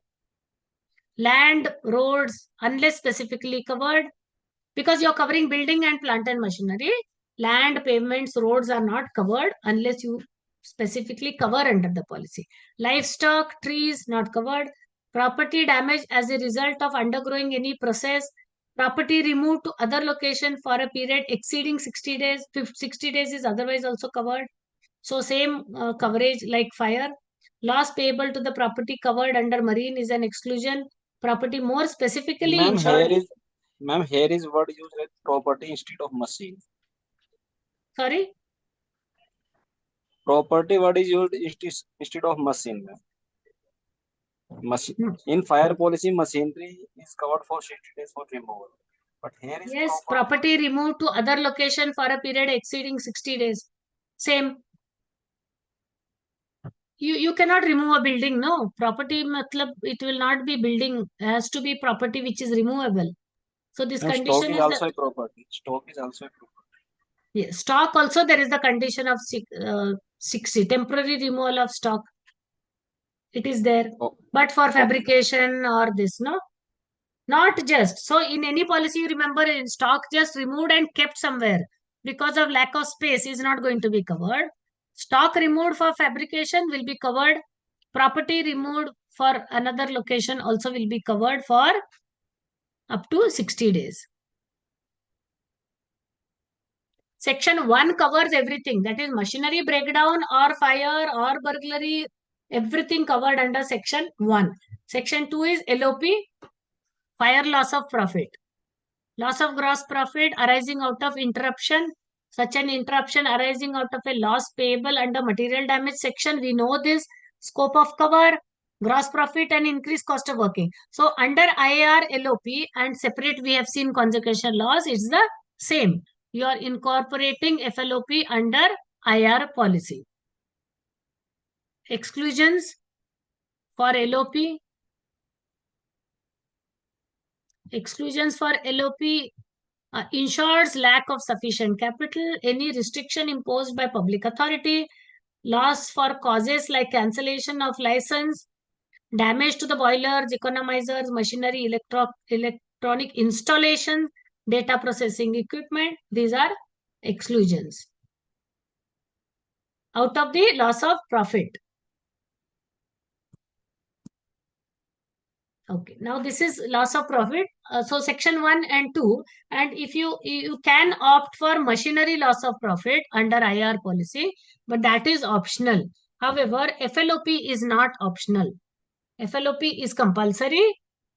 First section is compulsory, FLOP is compulsory, MLOP is not compulsory, but machinery cover is compulsory.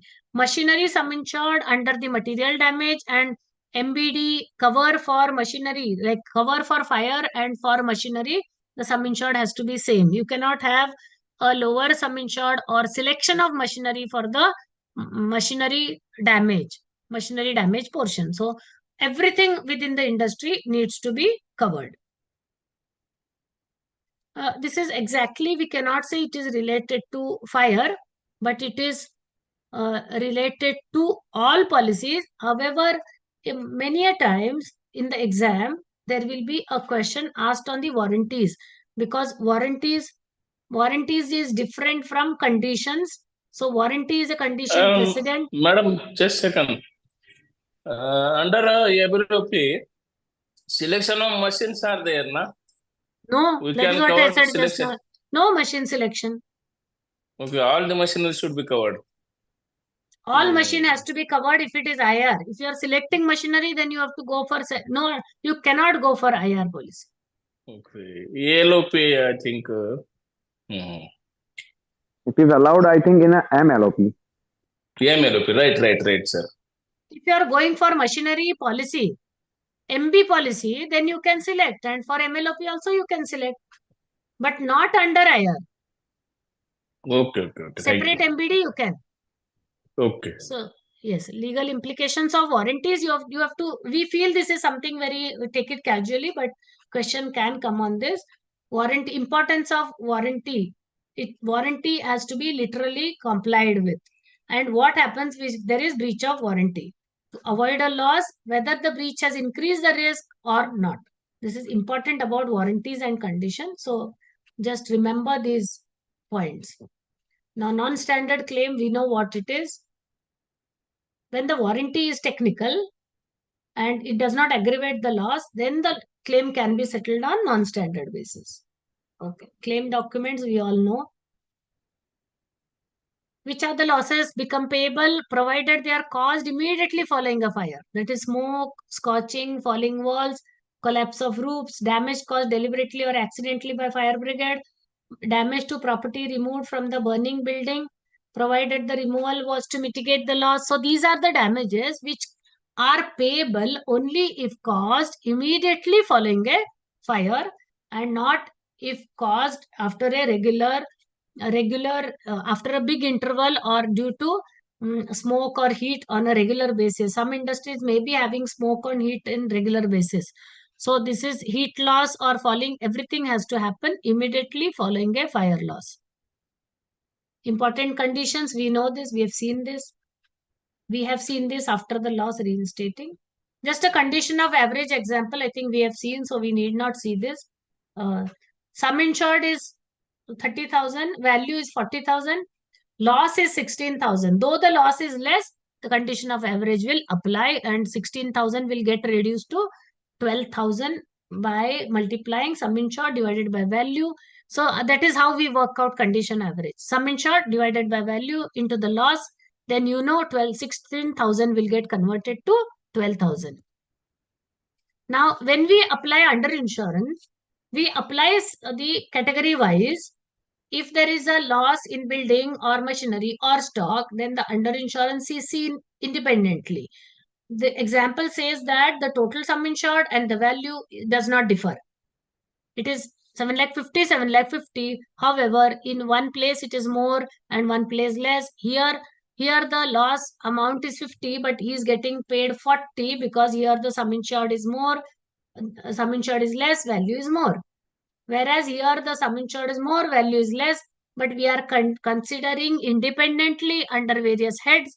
So though the total sum insured looks correct, we are going section wise, so under insurance will become applicable. So this is, if the example is given where total sum insured is same, but section wise is less, then wherever is the loss, then seeing each loss, if there is loss under machinery, then it will apply whether machinery taken correctly or not. So taking a lower sum insured for machinery and taking higher for building does not avoid, I cannot avoid under insurance.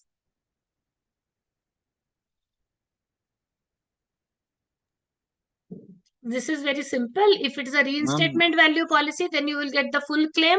Market value policy will be subject to depreciation. I think everybody knows that is depreciation, salvage, under insurance, and excess. That is DSUE. Depreciation, then salvage, then under insurance, and then excess. That is how it is deducted. Yes? And can you once explain Madam, about in previous non-standard example, claim? hello. Yes? Madam, in previous example, suppose the machinery is having under insurance, again total sum insured is having under insurance. And if any claim comes, how it will be, madam? So they both can get applicable. Both will get applied. Double under insurance will be applicable. Okay, madam. For total sum insured also and for the section wise also. Declaration value policy, a very simple example. We have actually discussed a lot on this. So we know that. Ma'am, can you please repeat the example in which double under insurance will apply? Total sum insured also lower than the actual and section wise also lower. Okay, ma'am. Thank you. Now, in the claim on declaration value policy, 1 month when there is a claim, then the declaration given is on the lower side. The month there is fire, the loss amount is 120, but for the July, it should have been 6 lakh and declared as 5 lakh 75. So when there is a claim, you see the previous declaration. And then under insurance will become applicable. In declaration policy, the declaration given for the previous will be seen and under insurance will become applicable. Claim on declaration policy, yes, it is on market value. If we have already seen this. Market value assessment will have depreciation, salvage, under insurance, and excess. And reinstatement, if it is on reinstatement value basis, then you will not have this depreciation deducted. You will have loss, salvage, under insurance in the reinstatement assessment. Because this is market value assessment, then the depreciation, salvage, under insurance, and excess. Ma'am, Okay, can you once please explain about non-standard claim?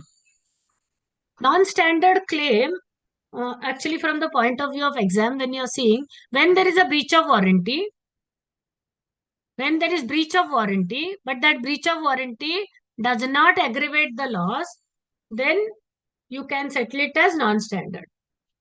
If you say that the category 1 hazardous goods you have issued the policy, then there is an warranty on the policy that category 2 and 3 should not be there. If you have seen fire policy, then it comes on the policy. When you select category 1 hazardous goods, it will come on the policy as category 2 and 3 should not be there in the premises.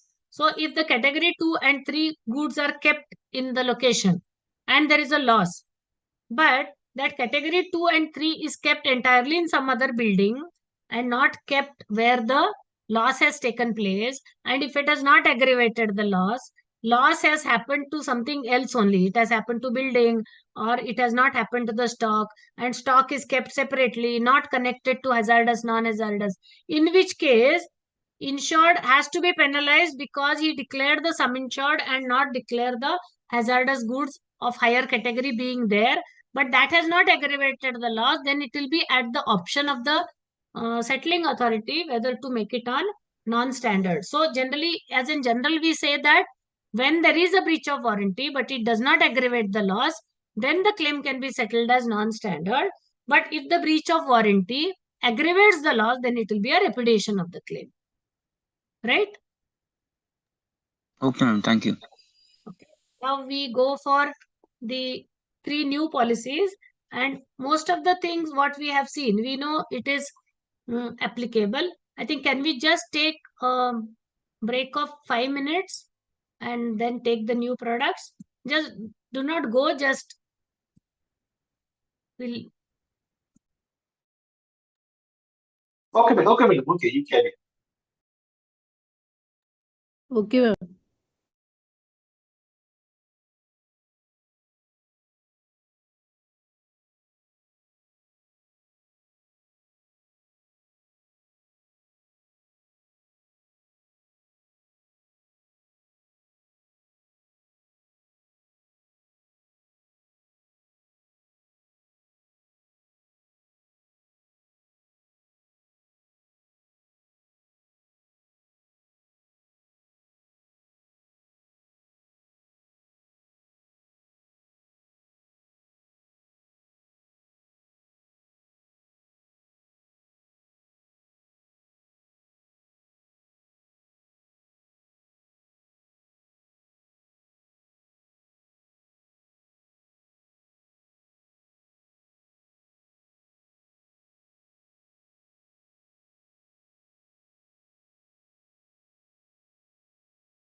Yes. Now mostly we have seen. Shall we start or should we wait? Yes, ma'am, start. Okay. New fire products. Most of the, I think in the new products, because they are the small sum insured, we know, but comparing with new products with the SFSP is something, if we remember in the comparatively, then it is very easy to remember from the exam point of view. So, New Bharat Griha Raksha, Laghu Udyam and Sukshma Udyam. Laghu Udyam, total value we know does not exceed 50 crores. Then it is Laghu. Building raw material. What is difference in the Laghu Udyam or the Sukshma policy and the SFSP is that the RIV is the compulsory. Now we don't have any market value or reinstatement option for building plant and machinery. what is raw material, what all was covered compulsorily under market value is again getting covered for that only. Like raw material on landed cost basis, stock in process on input cost basis, finished stock on manufacturing cost. It is similar, just worded more clearly. But building plant and machinery and FFF and other contents on reinstatement value only. No option of market value or reinstatement value. One major difference. Sum insured difference everybody knows. The major difference is there is no option given of market value or reinstatement value. Now, contract price. Contract price is in respect only of goods sold but not delivered, for which you are responsible and with regard to which, under the condition of sale, sale contract is cancelled by reason of any damage insured under this policy, either wholly or to the extent of the damage. The company's liability shall be based on the contract price. So we know that contract price, why specifically, is only where the contract is cancelled because of loss, and the sum insured will have a amount or a component of profit. Now this is the how the sum insured can be covered under the new policies. Now we see the other differences. Ma'am, here you haven't mentioned that is it on the imported goods or goods made in the country? See, in case of, see the difference, in case of All India Fire Tariff, if you see the definition of contract price for SFSP says that it is, this condition is for imported goods and not the local manufactured goods, right? Compare the wording of Lagu Sukshma and of the SFSP. In the SFSP, it is mentioned that it is applicable for those who are importing and not manufacturing locally. However, in Lagu Sukshma, no such mention is there in the tariff, in the IRDA guidelines. Okay, so we take it as if that difference is asked in the exam, whether for imported, then it will apply to SFSP only and not to Lagu Sukshma. In the Lagu Sukshma wording, it is not there, right? Just compare the wording of both.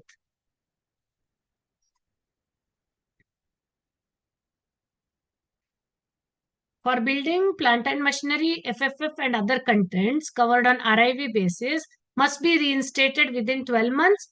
No difference. Otherwise, market value will become applicable.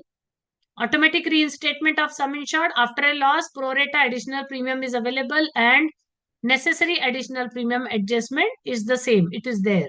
Automatic reinstatement of sum insured. Under insurance is waived up to 15%. This is not there in SFSP. This under insurance waiver of 15% is there in IR policy and it is there in shopkeeper and householder policy fire section in the package policy. That also householder and shopkeeper policy under insurance waiver is there up to 15%. But in SFSP, it is not there.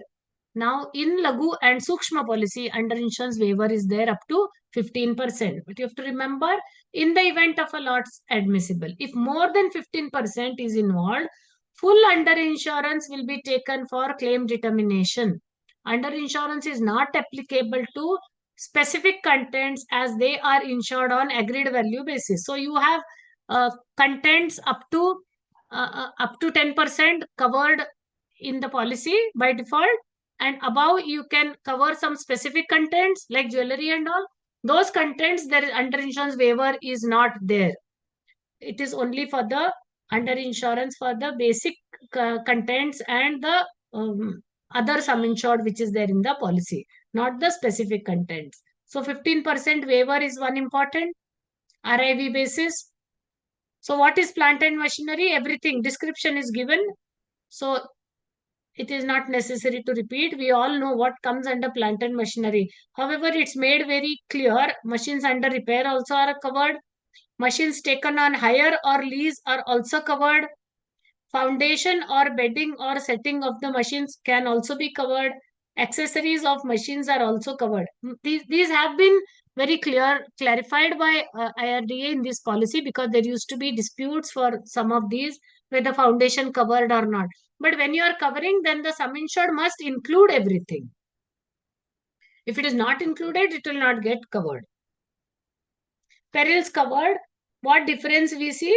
Fire, including own fermentation. So, do you have to go for spontaneous combustion add-on? You don't have to go for spontaneous extra premium in Lagu and Sukshma policies. It by default covers spontaneous combustion.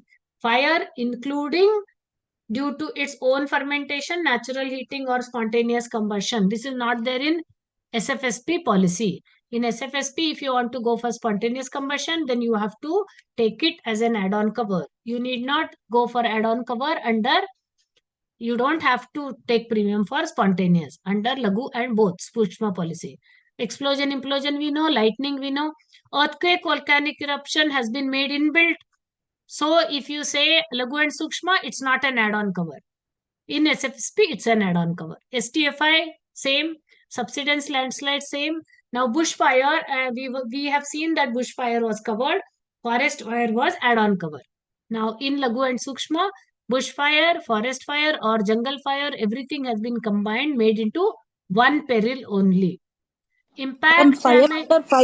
Under fire, its own heating, drying process, it is not covered, madam. No, the definition of spontaneous combustion is not changing. Or what is covered, definition of fire is also not changing, right? Okay. Yeah. So the fire has to be there.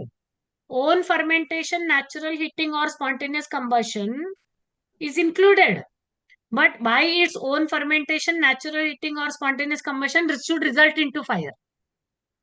Yes, ma'am. Yes, ma'am. Impact of any kind, that is external object, again here, not by insured's own vehicle, right? External object, vehicle, falling trees, aircraft, walls, everything. External impact.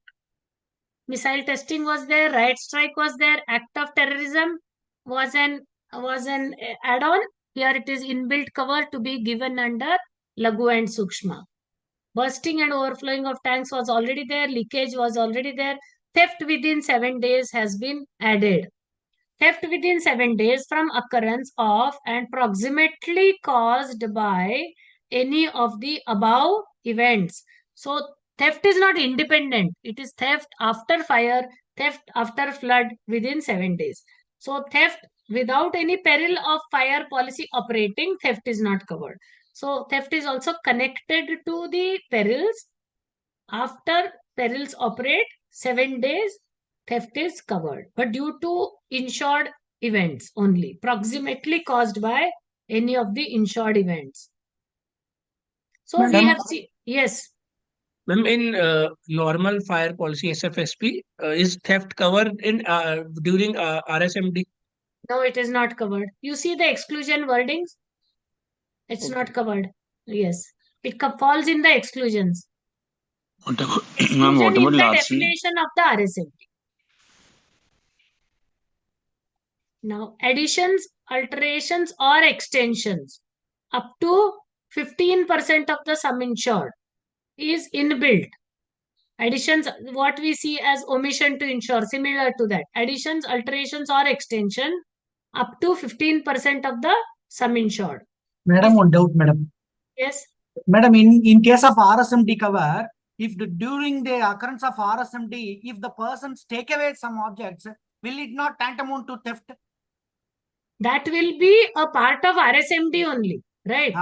That will be a part of RSMD only, but not. That is covered, right? Yes, not after the RSMD, but standalone theft is not covered under RSMD, right? Yes, even standalone is not covered, and even after the RSMD, it is not covered. During the occurrence of RSMD, it has to only be theft is covered. only during the actual act of RSMD. Yes. Thank you, madam. Now, temporary removal of stock, same. Loss or stock temporarily removed to other premises, 10% of the value maximum. Inbuilt, it is been given. It is not an add-on cover, inbuilt cover. Cover for specific contents. Money and documents, 50,000. Madam. Yes. Madam, right now flexi products have been introduced. So as far as terrorism is concerned, we have to consider it add-on or inbuilt. No, you have to still consider it as inbuilt. Okay. That provision is given by companies, but the IRDA original guidelines say you have to give terrorism, right? Okay. Yes. So what are the specific contents? Money and documents 50,000, computer programs 5 lakhs, personal effects of employees, directors 15,000 per person, maximum 20 persons during the policy period. So this is a specific contents cover. So can be given, it is can be covered under the policy. Not can be covered, it is inbuilt cover. Startup expenses 5 lakhs, professional fees, architect surveyors fees up to 5%, removal of debris 2%, cost compelled by municipal regulations. These are all inbuilt covers given which were not there in the SFSP policy. Mostly they are same. Little difference will be there in the startup expenses and the architect surveyors fees, professional fees. Only in this there is difference in Lagu and Sukshma policies.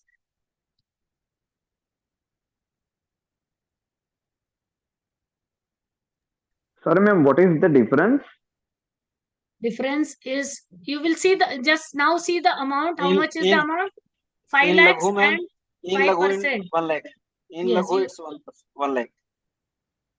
Yes, just remember these. When you go ahead, then you write down what is the difference, right? We'll be seeing that slide also. Okay, add-on covers, floater and declaration. Floater is free under Sukshma policy. Floater Yeah, cover, loading only Yes, under Lagu policy. Declaration policy also can be given. Again, inbuilt cover for, you can give declaration within the same policy. The difference is you need not go for a separate declaration policy. You will go for the declaration cover under the same policy. Floater cover under the same policy. Okay. This policy is applicable to office, hotel, shop, industries, everything. We don't have to go for section 4 separate policy or section 3 separate policy. All one policy only. Effect of death of the insured on this policy. If the policy has been issued for individual, the policy will continue for the benefit of the legal representative until the end of the policy period.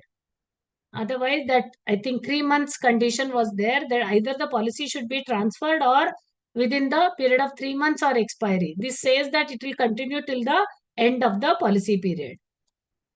If the sum insured exceeds 50 crores or goes below crores during the policy period, what happens? In both the policies, if the during the policy period, if the sum insured changes, like the policy for Lagu, you are giving above 50 and Sukshma up to 50 and Sukshma up to 5 crores. But if the Sukshma policy crosses 5 crores in the currency of the policy, you don't have to cancel. Similarly, Lagu policy, if it crosses 50, you don't have to cancel. Till the end of the policy, it can continue. Only at the end of the policy, next year, at renewal, then you will have to go for SFSP or Sukshma going into Lagu. Cancellation of policy. Cancellation by insurer, very specifically, insured cancels, then pro rata plus 10% to be retained. That we say is cancelled by the insured, then short period scale, but it is not like that. Cancellation by insured, of course, it is a short period premium because you are not charging on pro rata, but pro rata plus 10% to be retained if cancelled by the insured. And if the insurer cancels, so here it is said very specifically mentioned in the guidelines, cancellation of policy during the policy period by insurer is not allowed except on the grounds of misrepresentation. Now, non-disclosure of material facts, fraud or non-cooperation. No refund of premium will be made if the policy is cancelled by the insurer, because insurer is not otherwise cancelling. If cancelling due to fraud or misrepresentation, then there is no question of refunding the premium also. So this is very clearly mentioned in Lagu Sukshma policies. IRDA has clarified this. If we say insurer cancel, then we should give refund by retaining short period.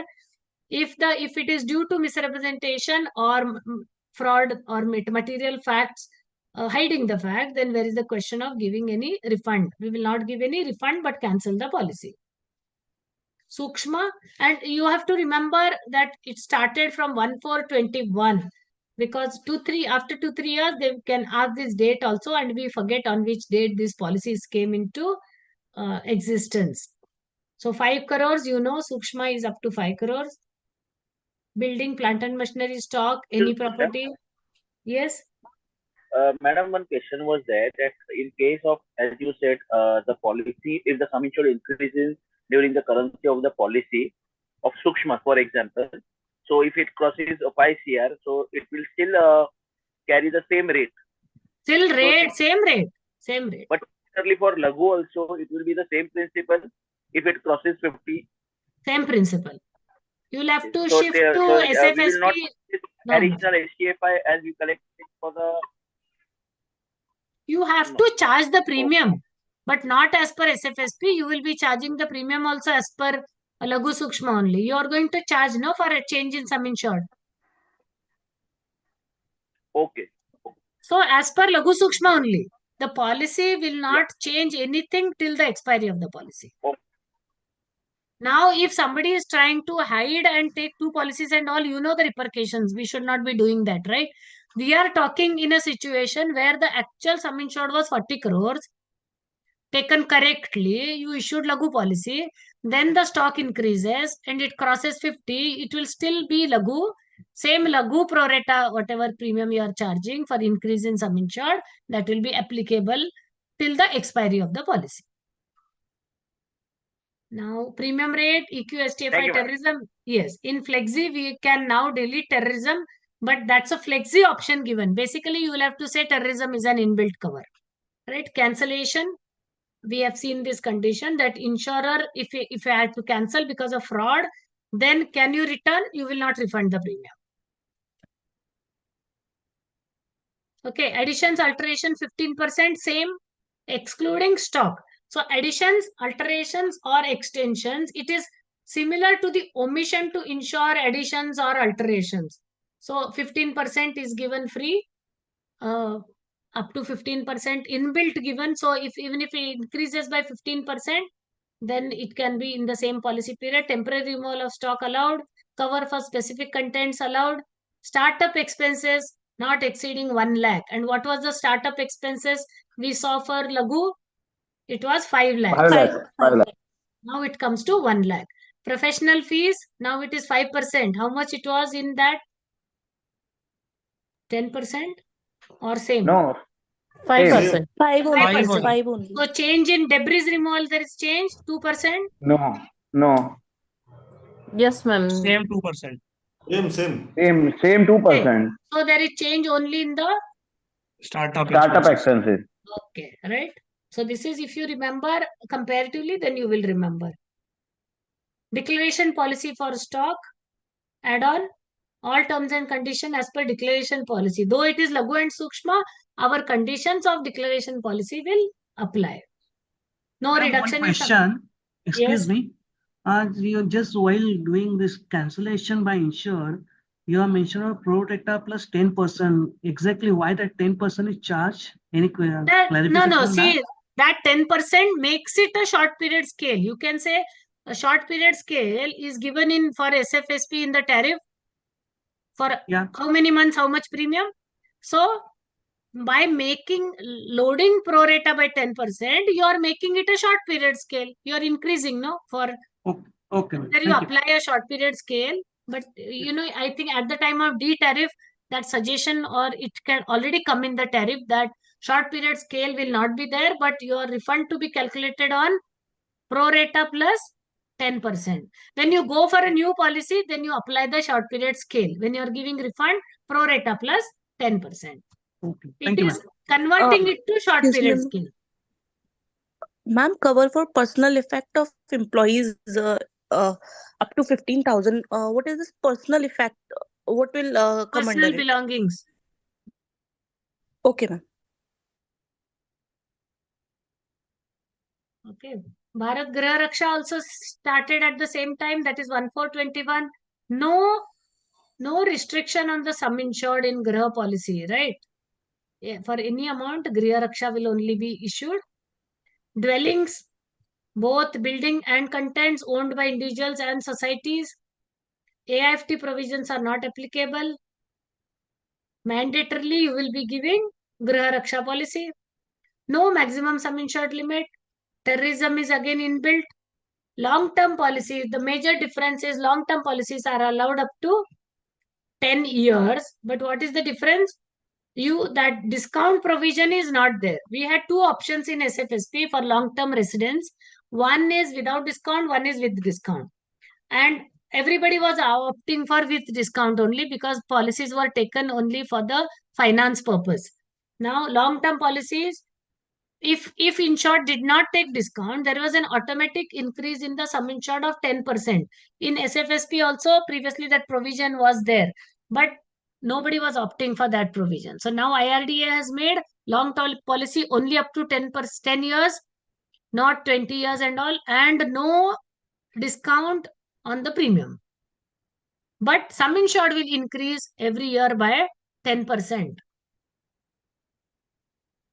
Bharat Griha Raksha, no under insurance applicable. Basis of sum insured on reinstatement value, wherein you have to calculate. How you have to calculate? Carpet area into construction cost. No policy excess. Proposal form provides for nomination. Dwelling building includes furniture fixture. Then if there is garage, outhouse, parking space, compound wall, because these are made it more clear by IRDA, because a residence type of a bungalow and all will have lot of these things, but insured must declare the value. If the insured does not declare and declares only the carpet area of his house, then this will not get covered. So this provision is given so that it reminds the insured and the intermediaries like agents that they can cover this, but while covering, they should give some insured of this, only then it will get covered.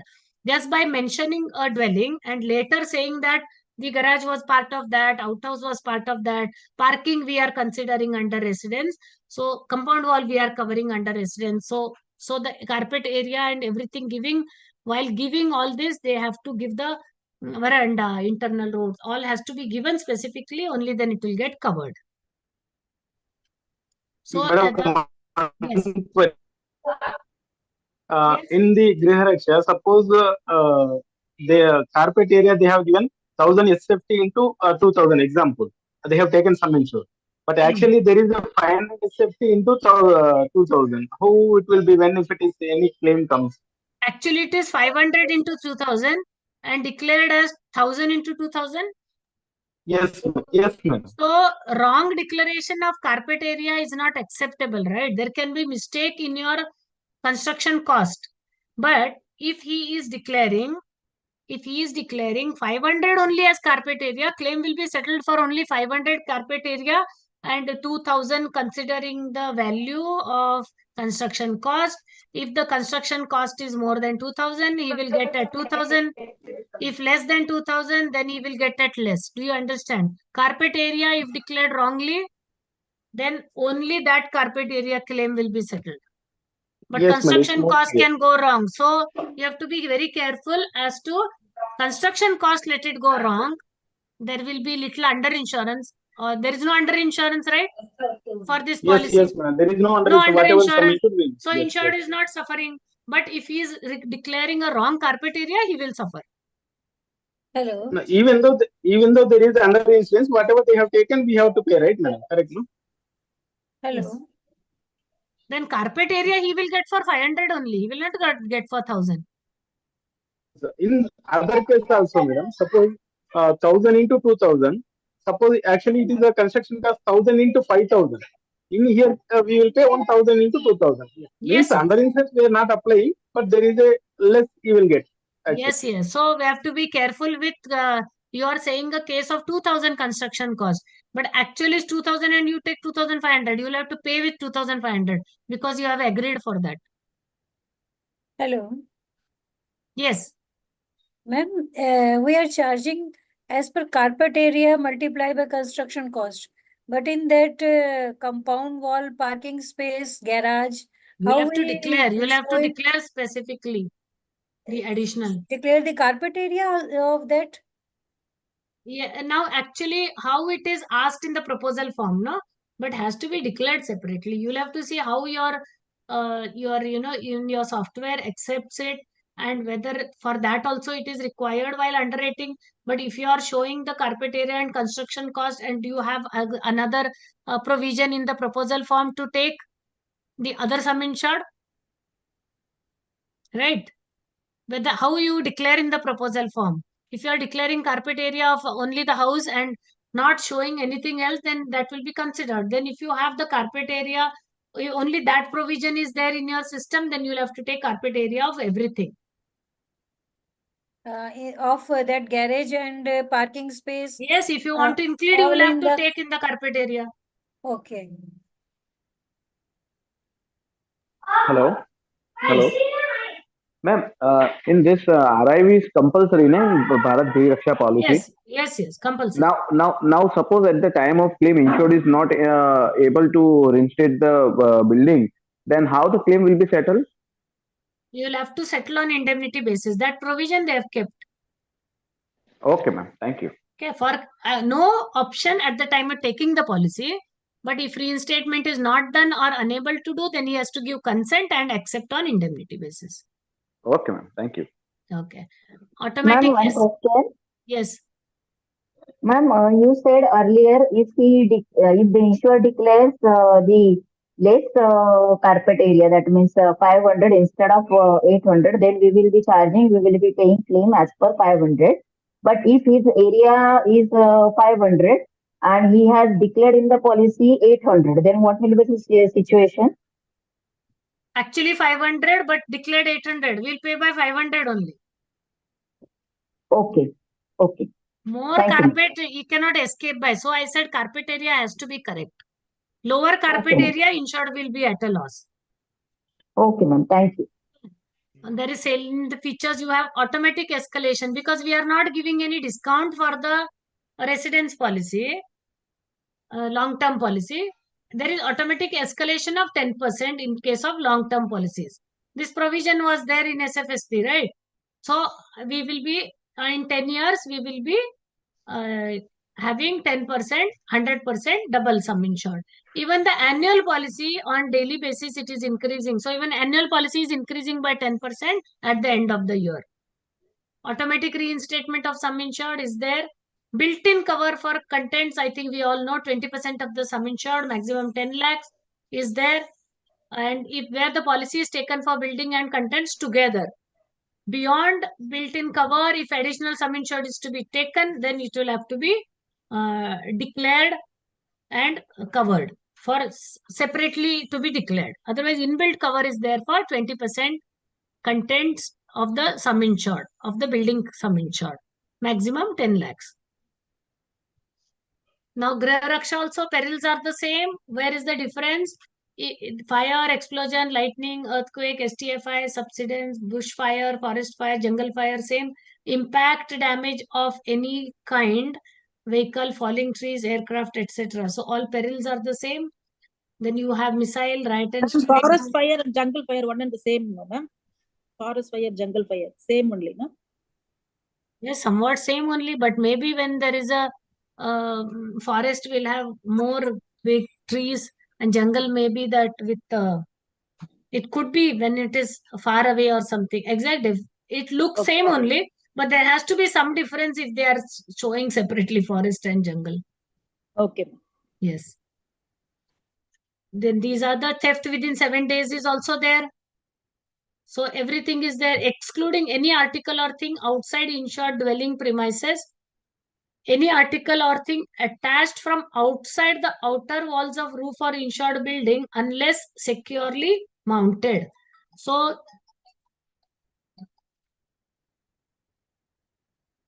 okay, theft within 7 days is covered. We have seen in other policy also, excluding any article or thing outside the insured dwelling. That will not be covered for theft unless it is securely mounted. I think sometimes you have the solar that will be that will be secured and included in the content sum insured even if it is from outside. But if something is just kept, then it will not be covered. Built-in covers, loss of rent for selected number of months, rent for alternate accommodation, general contents 20%, we know, architect survey fees 5%, debris removal 2%. Optional cover is PA cover for insured and spouse. Death due to any of the 14 perils covered under the policy. And sum insured 5 lakh per head.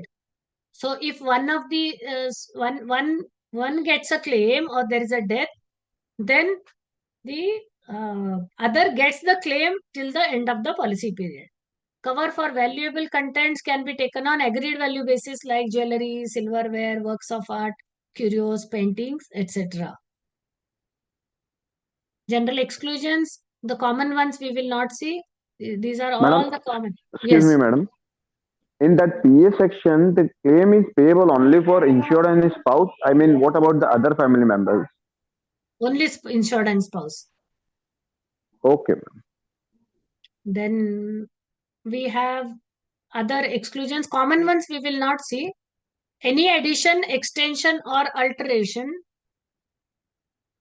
Any addition, extension or alteration to any structure of the insured dwelling building that increases its carpet area by more than 10% of the carpet area at the existing policy inception or renewal, unless additional premium is paid and such addition, extension, alteration is added in the policy by endorsement. So when we are giving addition, alteration, automatic cover under a policy, these Lagu Sukshma and residence also.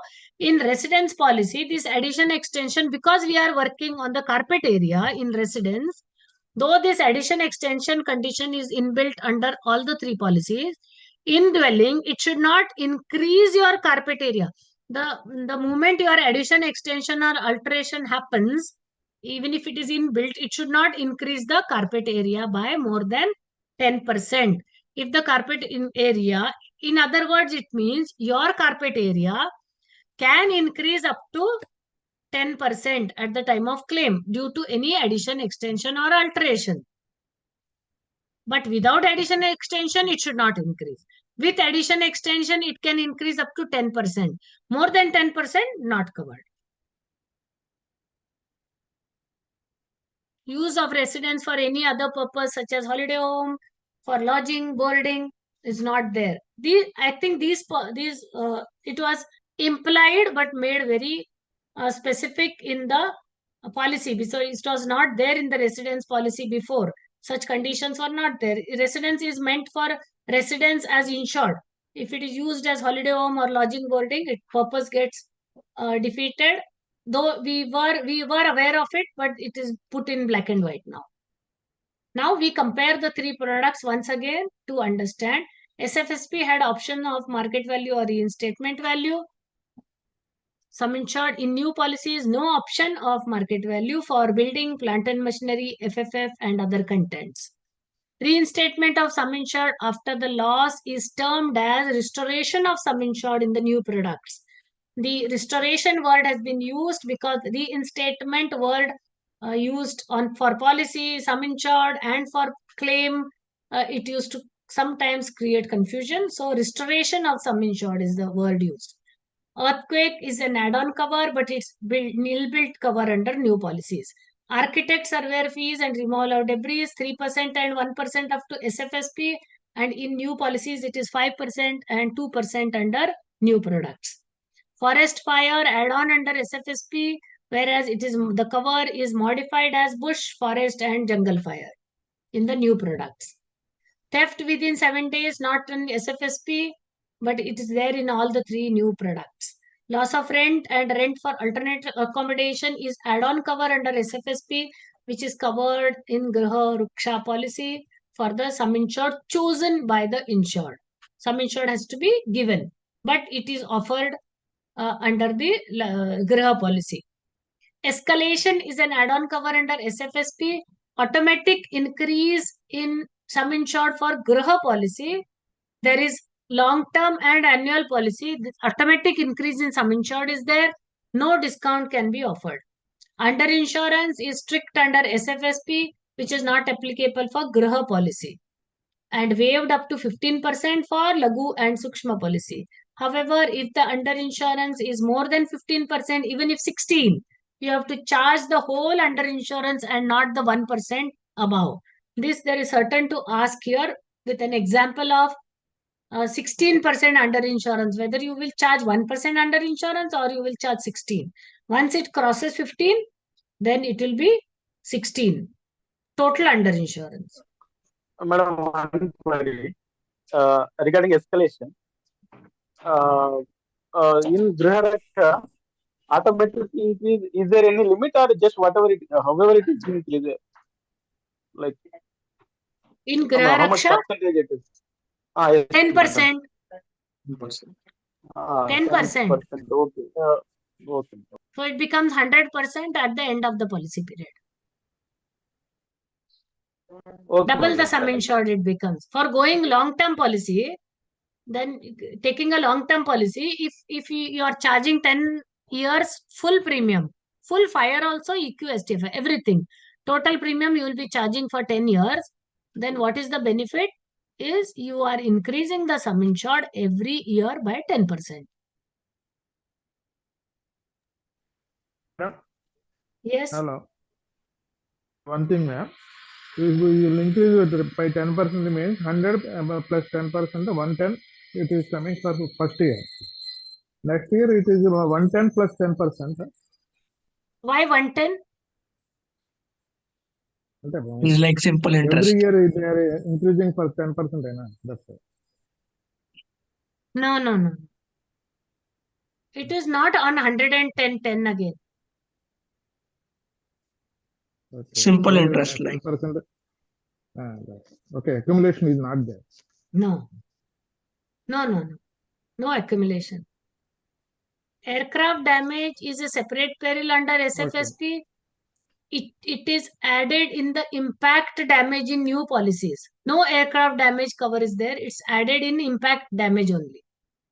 Reduce the peril itself. Impact damage includes aircraft damage also.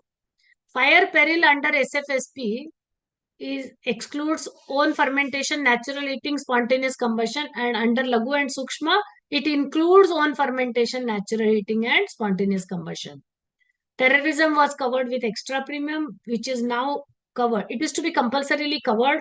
So though Flexa policy is there, terrorism is as good as an inbuilt cover only. Cancellation allowed in SFSP policy by both, but in new policy says that if it is cancelled by the insurer, then no refund can be given, and cancellation allowed only if there is misrepresentation or fraud. Madam, excuse me. Yes. Madam, can you please explain about Flexa? What does that mean truly?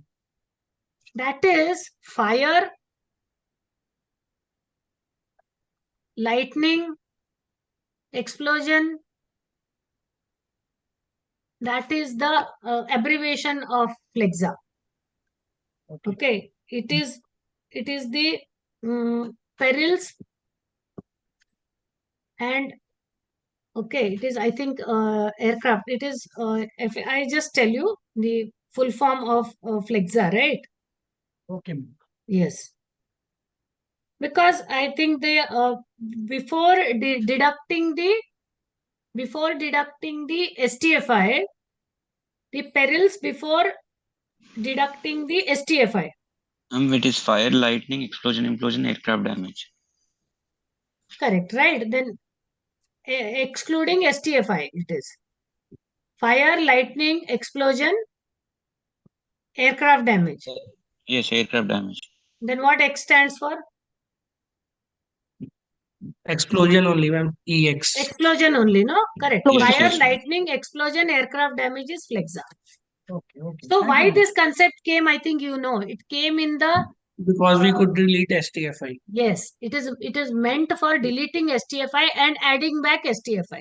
When D-tariff came, we didn't want to give discount on... We didn't want to give discount on STFI, flood perils. So we were arriving at Flexa rate by removing STFI, give discount and add back STFI. Thank you, madam. Thank you. So Flexa, yeah, explosion and aircraft. That is clear. Comparison of the three products and SFSP. Aircraft damage is a separate. We have seen this already, right? We have covered this slide. Yes, Please we are explain the covering. last line. Except long-term policy will be cancelled after total loss. Cancellation clause in SFSP allows cancellation by both insured and insurer. New policies will not be cancelled unless misrepresentation, non-disclosure, fraud, or non-cooperation by the insured. Right? Except long-term policy will be cancelled after total loss and refund given. Like if we are not giving refund, we are not insurer is not cancelling the policy. That is what we are saying, right? Insurer can cancel only if there is misrepresentation, but long term policy can be allowed to be cancelled and refund given. Only in case of total loss, we will have to refund the premium on the remaining period of the long term, right? If somebody goes for 10 years policy and if there is a total loss after 5 years, then we will have to give the refund. Insurer has to give the refund. That's why it is added there. Is that there is nothing except long-term policy will be cancelled and refund given. So long-term policy, it is given because we are saying insurer will not give a refund on the policy unless insured request for a cancellation of the policy. We retain on short period. But this is in cancellation of policy, insured will also demand for cancellation of policy. No, if he has paid premium for 10 years and after 2 years there is a total loss in earthquake or in a flood, then the premium for the remaining period can be given without any penalizing and not retaining on short period, but you have to give on pro rata because it is resulting out of total loss. Yes. One query, ma'am. It is automatically reinstated. Why again we have to pay the refund? Automatically reinstated for those years only. Why we have to pay refund? You are not going to reinstate for 10 years at one time, no? If your value of the house is 1 crore, yeah, at the end of the 1 year, it is becoming only 110, no? Okay. You are not giving 2 crores in if the claim happens in second year. Okay. Then his premium is going waste, no, for next 8 years. Mm-hmm. Okay. That is right. You are giving escalation for 1 year. But considering that it will escalate in next 10 years, he has paid premium on the, he has paid basic premium, no? We are not giving him escalation premium for the next 10 years. We are giving the without escalation premium we are not charging anything for escalation. Yeah, that is right. And escalation you have given only 10%. Okay. He has paid 10 times premium. Right. Basic premium you'll have to refund, no? I'm not understanding. You paid 10 rupees for 1 year. Okay. Then okay, 10 rupees at the end of the year becomes 11 rupees. But okay. I have paid on 10 into 10. I have paid on 100 rupees, no? With escalation, it will become 200 rupees. But I already paid for 100. You are giving me only 11 rupees. The property is also the reinstating, na? That comment should also be going to escalating afterwards. It will not escalate to after 10 years. 10 years is 10 going years. to be more, no? Okay, You are not going. At the time of after completion of 1 year, we are Yes. getting loss.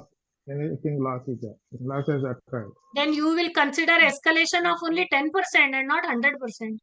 Okay, but refund again we are paying the refund. What is it mean? You will pay refund of the basic premium collected. In escalation, we are not charging as it is, right?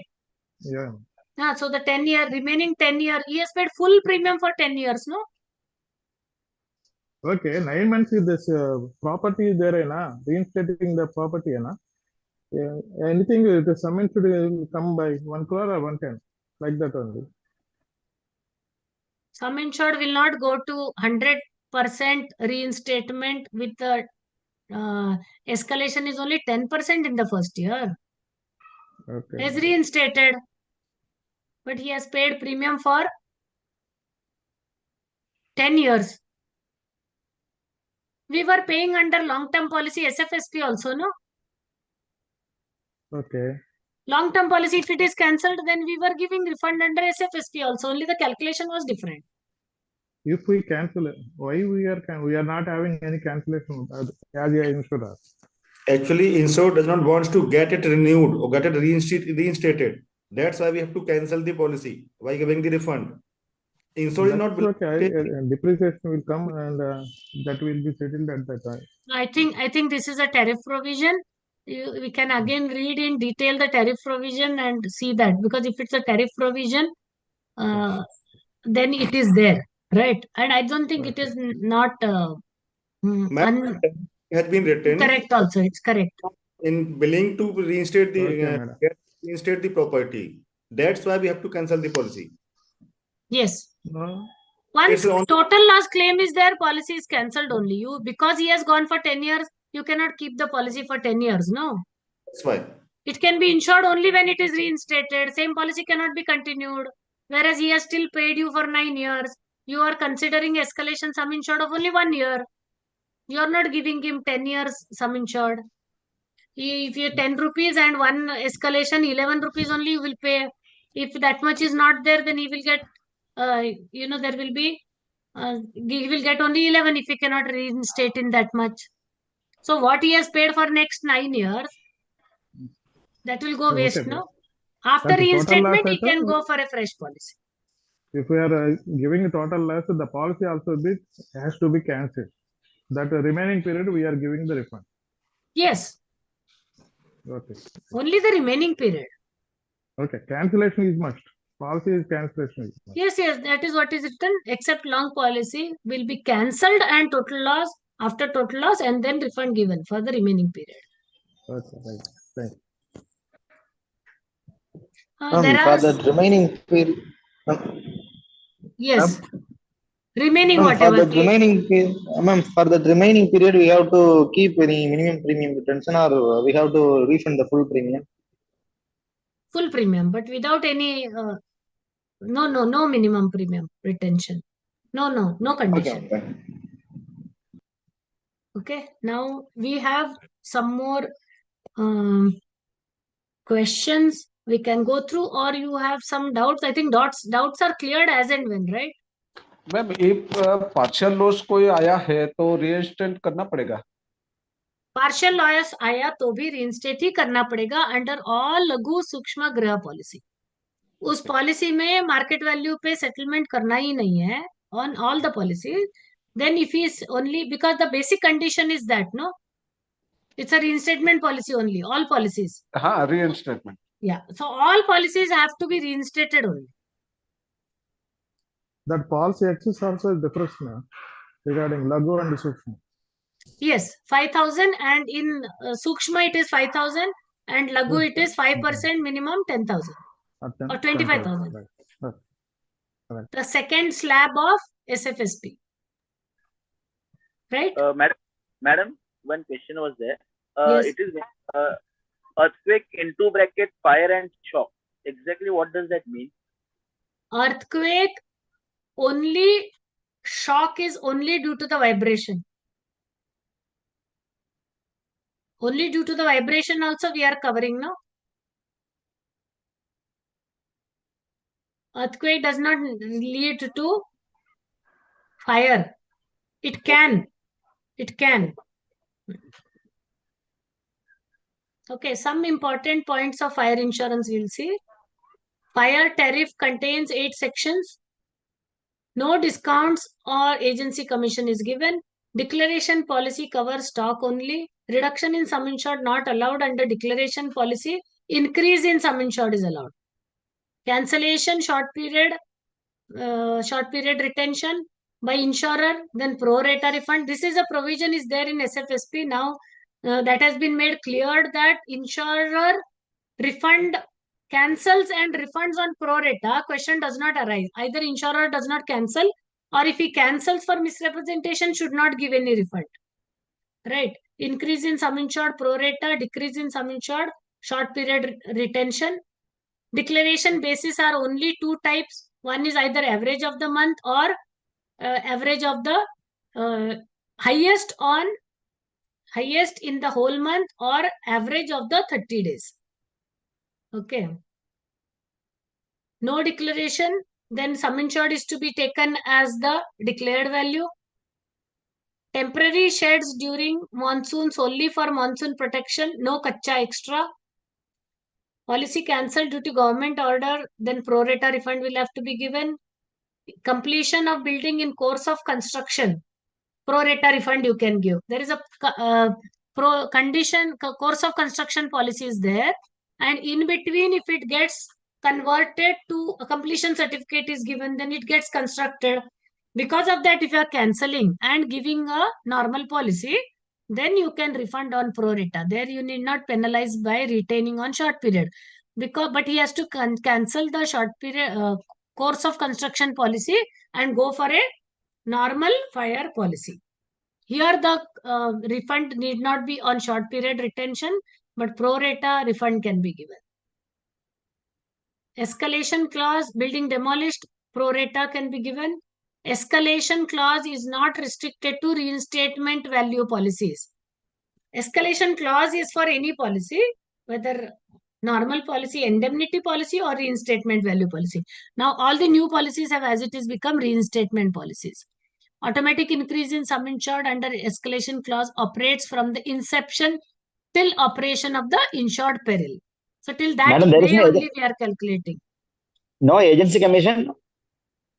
Reduction, discount in premium for agency commission. No, no, madam. Early reduction. No agency commission is written like that. No, reduction. Should be reduction in. No in lieu of commission. No reduction in premium for foregoing commission, like we are doing for Mediclaim or GMC and all. Like you agree for lower commission and reduction in premium. That is not allowed. Floater policy, highest rate of stock plus 10% loading. In floater policy, we have seen that there is floater policy. Then if the floater also, if there is different type of stocks, then the highest stock rate will become applicable. If all godowns are having only one stock, then same rate will be there. But if he has multiple type of stocks and multiple godowns, then you don't know where he will be keeping how much. So the highest stock rate will become applicable for the entire policy. Plus 10% loading. Floater, various locations, no kacha loading to be applied, need to be applied. Storm, cyclone, these are called as wind-related perils. Sometimes they have asked this question. Flood, inundation are water-related perils. Machinery and equipment temporarily removed, covered for 60 days. We have seen this.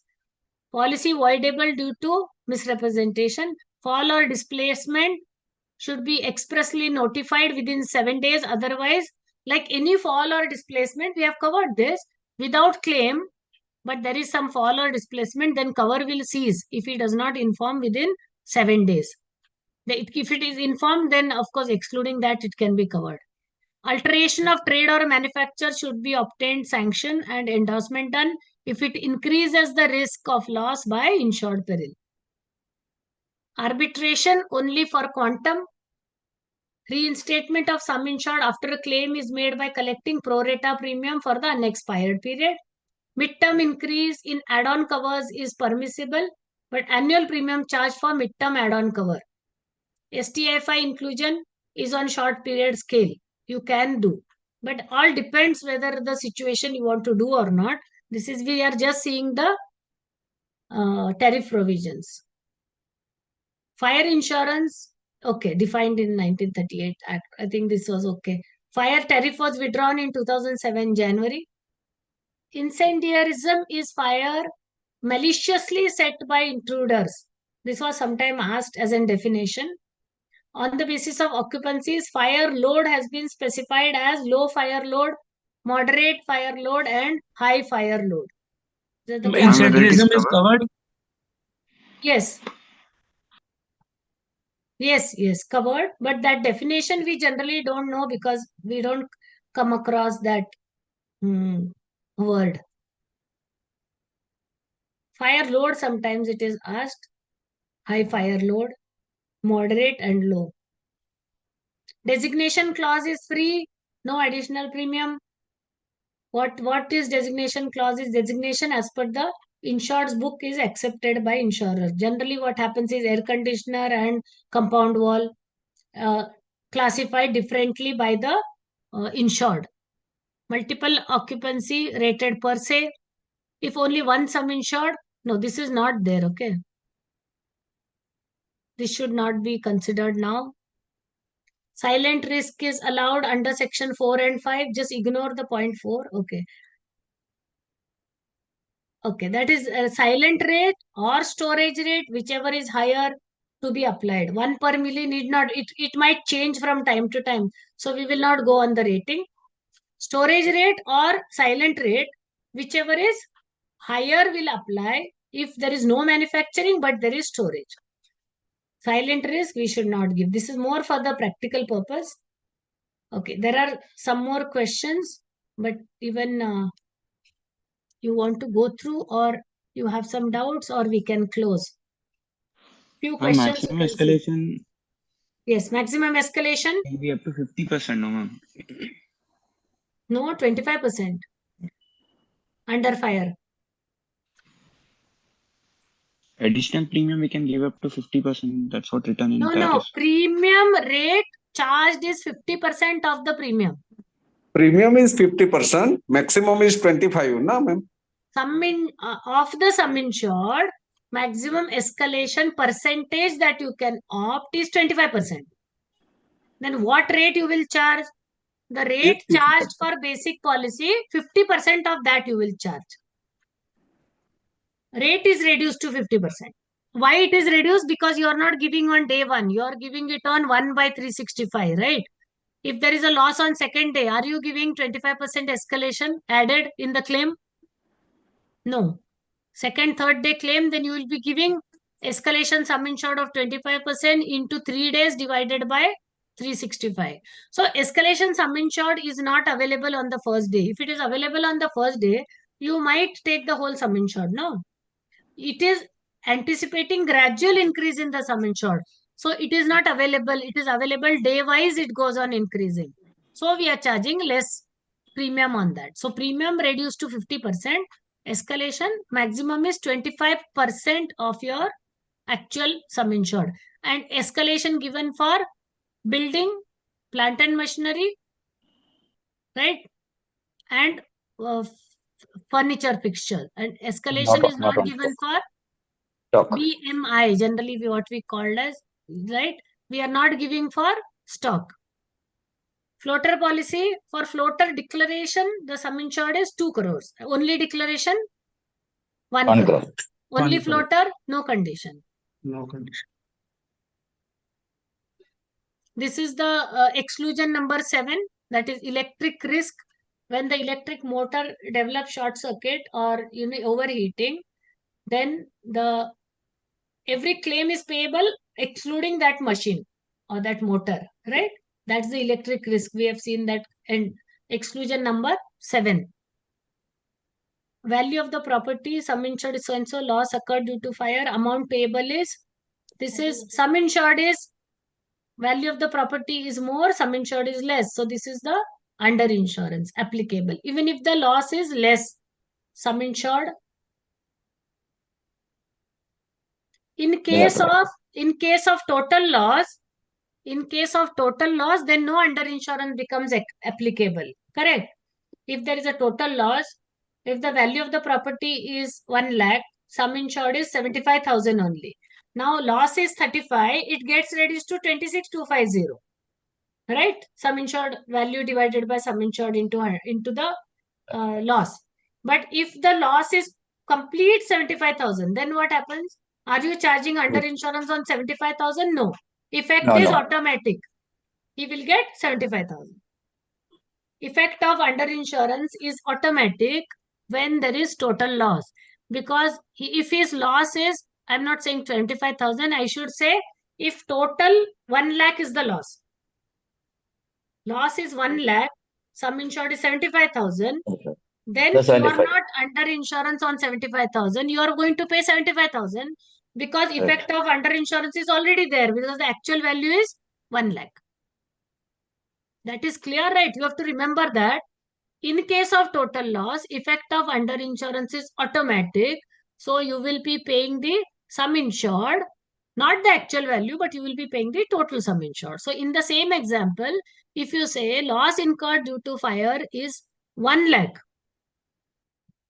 if you the whole property is damaged, total property is 1 lakh. Loss is also 1 lakh total, then he will be getting 75,000 because the sum insured is 75,000. So he's already getting penalized for lower sum insured. Yes, here he will get, this example is given, right? Additional expenses of rent for alter accommodation is not for factories or commercial. It is only for non-manufacturing. Non-manufacturing, not necessarily not commercial. You have to say it is for non-manufacturing risk, alternate accommodation. Local authorities clause is related to reinstatement value clause. Already explained that it is connected because reinstatement, you have to reinstate on the same place where address is there. But if he has to, insured has to construct at some other location due to the local authorities, some rules, then it can be constructed. So the local authorities clause is only related to reinstatement value clause. Only exception in fire insurance where an element of profit is covered is contract price clause. For which of the following goods can a policy on contract price can be issued? This is given in case of SFSP. Okay, this imported goods condition is not mentioned in Laghu and Sukshma. There is no mention because it is considered as local. Also, it is local manufacturer. Also, it is allowed. In which of the following declaration policy cannot be issued? Short period policy, stock undergoing process, and stocks at railway siding. In case of all, it is not allowed. Which statement is incorrect? Applicable for building, plant and machinery, FFF and stocks only. Omission to insure is not allowed for stock. Okay, time limit for submitting declaration under fire declaration policy is latest by the last day of the succeeding month. That I have not highlighted, but it is, though we call in 7 days, latest it should come by last day of the succeeding month. A perfect party wall. Generally, we say when anything is separated by perfect party wall, then it can be rated separately. So what we understand by perfect party wall, which goes through the roof and 2 feet above, is known as perfect party wall. A half wall within the building is not a perfect party wall. If there are two processes or two different processes of one insured in one building, and he says that you rate it differently because one is my non-hazardous process and one is hazardous, you rate it separately. No, we will be rating it as the higher one, the one which attracts higher rate because they are in the same building. But if he is claiming that it is perfect party wall is there, so you rate me separately, then the perfect party wall definition is it should go through the roof above 2 feet. Only then it is a perfect party wall. I think this was asked sometimes, whether 1 feet or 2 feet. Rate of gross profit is applied on what to arrive at the claim? It is applied on the, while giving the claim, it is applied on the reduction in turnover. That is what you are going to pay to the insured, right? You first arrive at the rate of gross profit based on the last year's turnover and what was the sum insured. But then while applying that rate of gross profit, when paying the claim, you will apply it on, like his rate of gross profit is 2%, then you will be paying only on the reduction and not on the total turnover. Restoration of sum insured after the loss is insured paying proportionate premium from the date of loss to the expiry of the policy. Now, I think we know we have repeated many times. Excuse me, madam. Yes, we have repeated all this again and again. So I think it's okay. We need not. Yes. Ma'am, for declaration policy, every month succeeding 30th date or 7th? Or at the end of the year, it is 30th? No, every month. Every month. Tariff provides till end of the succeeding month. declaration every month before 30. Yes, yes. Not later than 30. Generally to be submitted from first, anytime they can submit, right? But last date is for exam purpose, okay? Not beyond the last day of the succeeding month. Anything else? Now, all these are just you read, and we have I have repeated again and again. So I think quite we have repeated again and again. So you go through the clause of SFSP, go through the clause of Lagu and Sukshma clauses, give everything in the all terms and conditions. Just comparatively, if you see all the three. Ma'am, in new fire policies, you said that if the policy cancellation is from the insurer, if from the insured, you said that pro rata plus 10%. But I'm unable to find that in the prospectus or even in the PPT. In the PPT, I have put in the PPT pro rata plus 10%. No, IRDA PPT which they have given, no ma'am. Nowhere it is mentioned. In the IRDA guidelines, it is not there. In the IRDA first guidelines which came, Yeah. then how will you calculate the short period? If by insured, if to be cancelled by insured, there could be some clarifications have come later. I will find from where I have taken and inform you. Okay, you can just put your number there. Because in the new policies, you cannot apply the whether to apply the short period scale as given in the fire tariff or pro rata plus 10%. I will see where the clarification may come. After the initial tariff, some clarifications and doubts also had come. I will see where it is and let you know. Okay. Okay, thank you. There is no cancellation by the insurer, ma'am. They have No mentioned in cancellation the- by the insurer and refund. That see that provision or that wording is there in the SFSP. Cancellation by insured, then short period retention, cancellation by insurer, then pro rata. But in the Lagu Sukshma policies, it is clarified that insurer cannot cancel the policy for any reason other than misrepresentation or some fraud. Then if that is there, then why to give a pro rata refund? So no refund will be given. Right? That has been clarified. Though this clarification is come for Lagu Sukshma, in that original tariff, it remains that wording that insured cancels, then pro rata refund, insured cancels, then short period retention, insurer cancels, then pro rata refund. It can only happen if due to some reason we stop that policy, then we will have to give refund now on pro rata.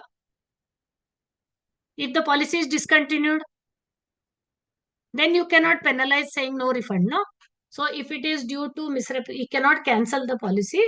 Generally, it will be continued. More clarity is there in the Lagu Sukshma. So for the exam purpose, if the question is asked, then they already know that in SFSP, that wording still remains. In more clarity in the Lagu Sukshma policy, that insurer will not cancel the policy for any reason except misrepresentation or fraud, and no refund will be given. But if insured cancels, I have written pro rata plus 10%, that we have to find where it is given. Okay. Or the scale will apply. Yes. Anything else? Madam, do we get problems, madam? Problems you cannot like in the consequential laws, they can give you very small problem, no? Like how we have seen, this is the gross profit rate, and this is the sum insured, whether under insurance will be there or not. Or they can ask as annual turnover. Annual turnover is from the date of loss behind 1. So they will give you examples of this is the amount, not big problems to calculate. Okay. Or declaration refund they can ask, and declaration refund they can ask, no, 12 months average is this, then how much refund you will give? If your refund is coming to more than 50%, and they will give you options of actual refund, like if your declarations are coming to only 40% of your sum insured, then you are not going to give 60% of the premium. No, you will give only 50%. 50%. So that option they will put. It will look like a problem. They will give you all details as to this is the sum insured, then this is the average, then this is the coming as the refund, then what will you give all as refund, right? Okay, thank you. Of course, in motor it can come. We have seen, no, motor they are asking calculations with labor, material, and then your excess salvage to deduct. So small problems can come in motor. Refund or calculation of premium and all, no such calculation and premium and all does not come. Madam, Yes. in case of under insurance in SFSP policy, like if building is sum insured is 10 rupees and real value is 20, like 50%, and total sum insured is also 50%, like total sum insured is 100 rupees, but real sum insured is real value is 200 rupees. So how this under insurance is applied? 50% under insurance. So like there is a claim in building. Yes. So 2 times 50% will apply. No. Actually, you are saying both under insurance in both. Yeah. Building also and total also. And now the claim is arising in building. Yes. Both under insurance on building, because the total sum insured is less. No, if the total sum insured is less, 50% is already there, then you need not charge on the double under insurance. 50% under insurance is there, and here also 50% under insurance is there. Then once only 50% will become applicable, because otherwise it will become, yes, Only nil one. claim. Okay, Yes. okay. And so if the example I have said is of 50% in each, in building also, in total also. But if there is a difference, like there is building 40% and total 60%, so we have to take higher 60%. Yes. Okay. And one more thing, in as far as temporary removal of stocks is concerned, add-on Yes. cover in SFSP, so that sum insured should be stock value. Sum insured for Temporary removal of stocks. temporary removal of stock, you are covering maximum 10% of the sum insured. In III book, it was given like it should be stock value subject to maximum of 10% of sum insured. Yes, so you are charging the premium on the stock value, and maximum covered is only 10% of the sum insured can be removed. Not more than that. Okay. Not more. Madam, can you explain that 50% under insurance that you spoke now? 50% under insurance if there is on the total building and also on the total sum insured, then only 50% will become applicable. No. How, madam? How the total building and total, what is that? I cannot understand, madam. He is saying that there is a some total sum insured also. There is under insurance. Including content. And section wise also there is under insurance. But ma'am, actually the under insurance is gone according to the item wise now, or overall, suppose there is a under insurance for building of 50% and overall there is under insurance of 60%, then we have to take a 50% only now while settling the claim for building. This has been clarified for Lagu and Sukshma that it will apply only the affected classification as it is given. However, in SFSP, it is given that both will be applicable. Then ma'am, suppose both under insurance will be applicable, then claim will be further deducted by applying this second under insurance? Yes. If total also and that section wise also for SFSP. But for Lagu Sukshma, they have clarified that you will apply not on the total, but only on the section wise. First it came as total, then it came as section wise. Okay, ma'am. Thank you. Ma'am, suppose there is a building which is having 30 crore value and the actual value is 40 crores, and there is a building content having value 20 crores and actual value is also 20 crores. in this case, ma'am, if there is loss in the content, well, shall we apply the under insurance or not in new fire product? In new product, you will see only section wise. Only section wise. Okay. So no under insurance for content in this case. But content, there is no under insurance, no, as it is. It is no under. There is no And under. for building, it is under insurance. Yes. Yes. And ma'am, if there is a if in this case if there is under insurance in building content also, so the ratio of under insurance in total is different. So what ratio will be applied to each section? No, only that section wise under insurance. Only section wise under insurance will apply. Yes, yes. Okay. Yes. We don't need to check the total, ma'am. No. Okay. Thank you, madam. Okay, thank you. We have tried to cover whatever possible. However, you can go into more details wherever available. And okay, you can go into whatever more material available and go through. So wish you all the best. And this any PPT other is sent, right? suggestions you can send on my mail also. We can in the mail also we can see if there is something else more we feel we should be covered. We can discuss on anything that is left out also. Right? Thank you. Thank you. Thank you, ma'am. Thank you. Thank you so much. Thank you, Wish you ma'am. all the best. It was a good interactive Thank you session. so much, ma'am. Thank you, ma'am. Thank you, ma'am. Madam, Yes. actually, last year, most of the numerical questions were asked, just like declaration basis on various months, and also claims, just like one turbine claim, replacement cost, under insurance, and excess, everything was there. But They will we have be not. small problems, no, where you can work out immediately. For the concept, you will be able to. You know the Okay, concept. little, but it takes little more time It takes than more what time. we like. But their amounts are such that generally the working becomes very fast, right?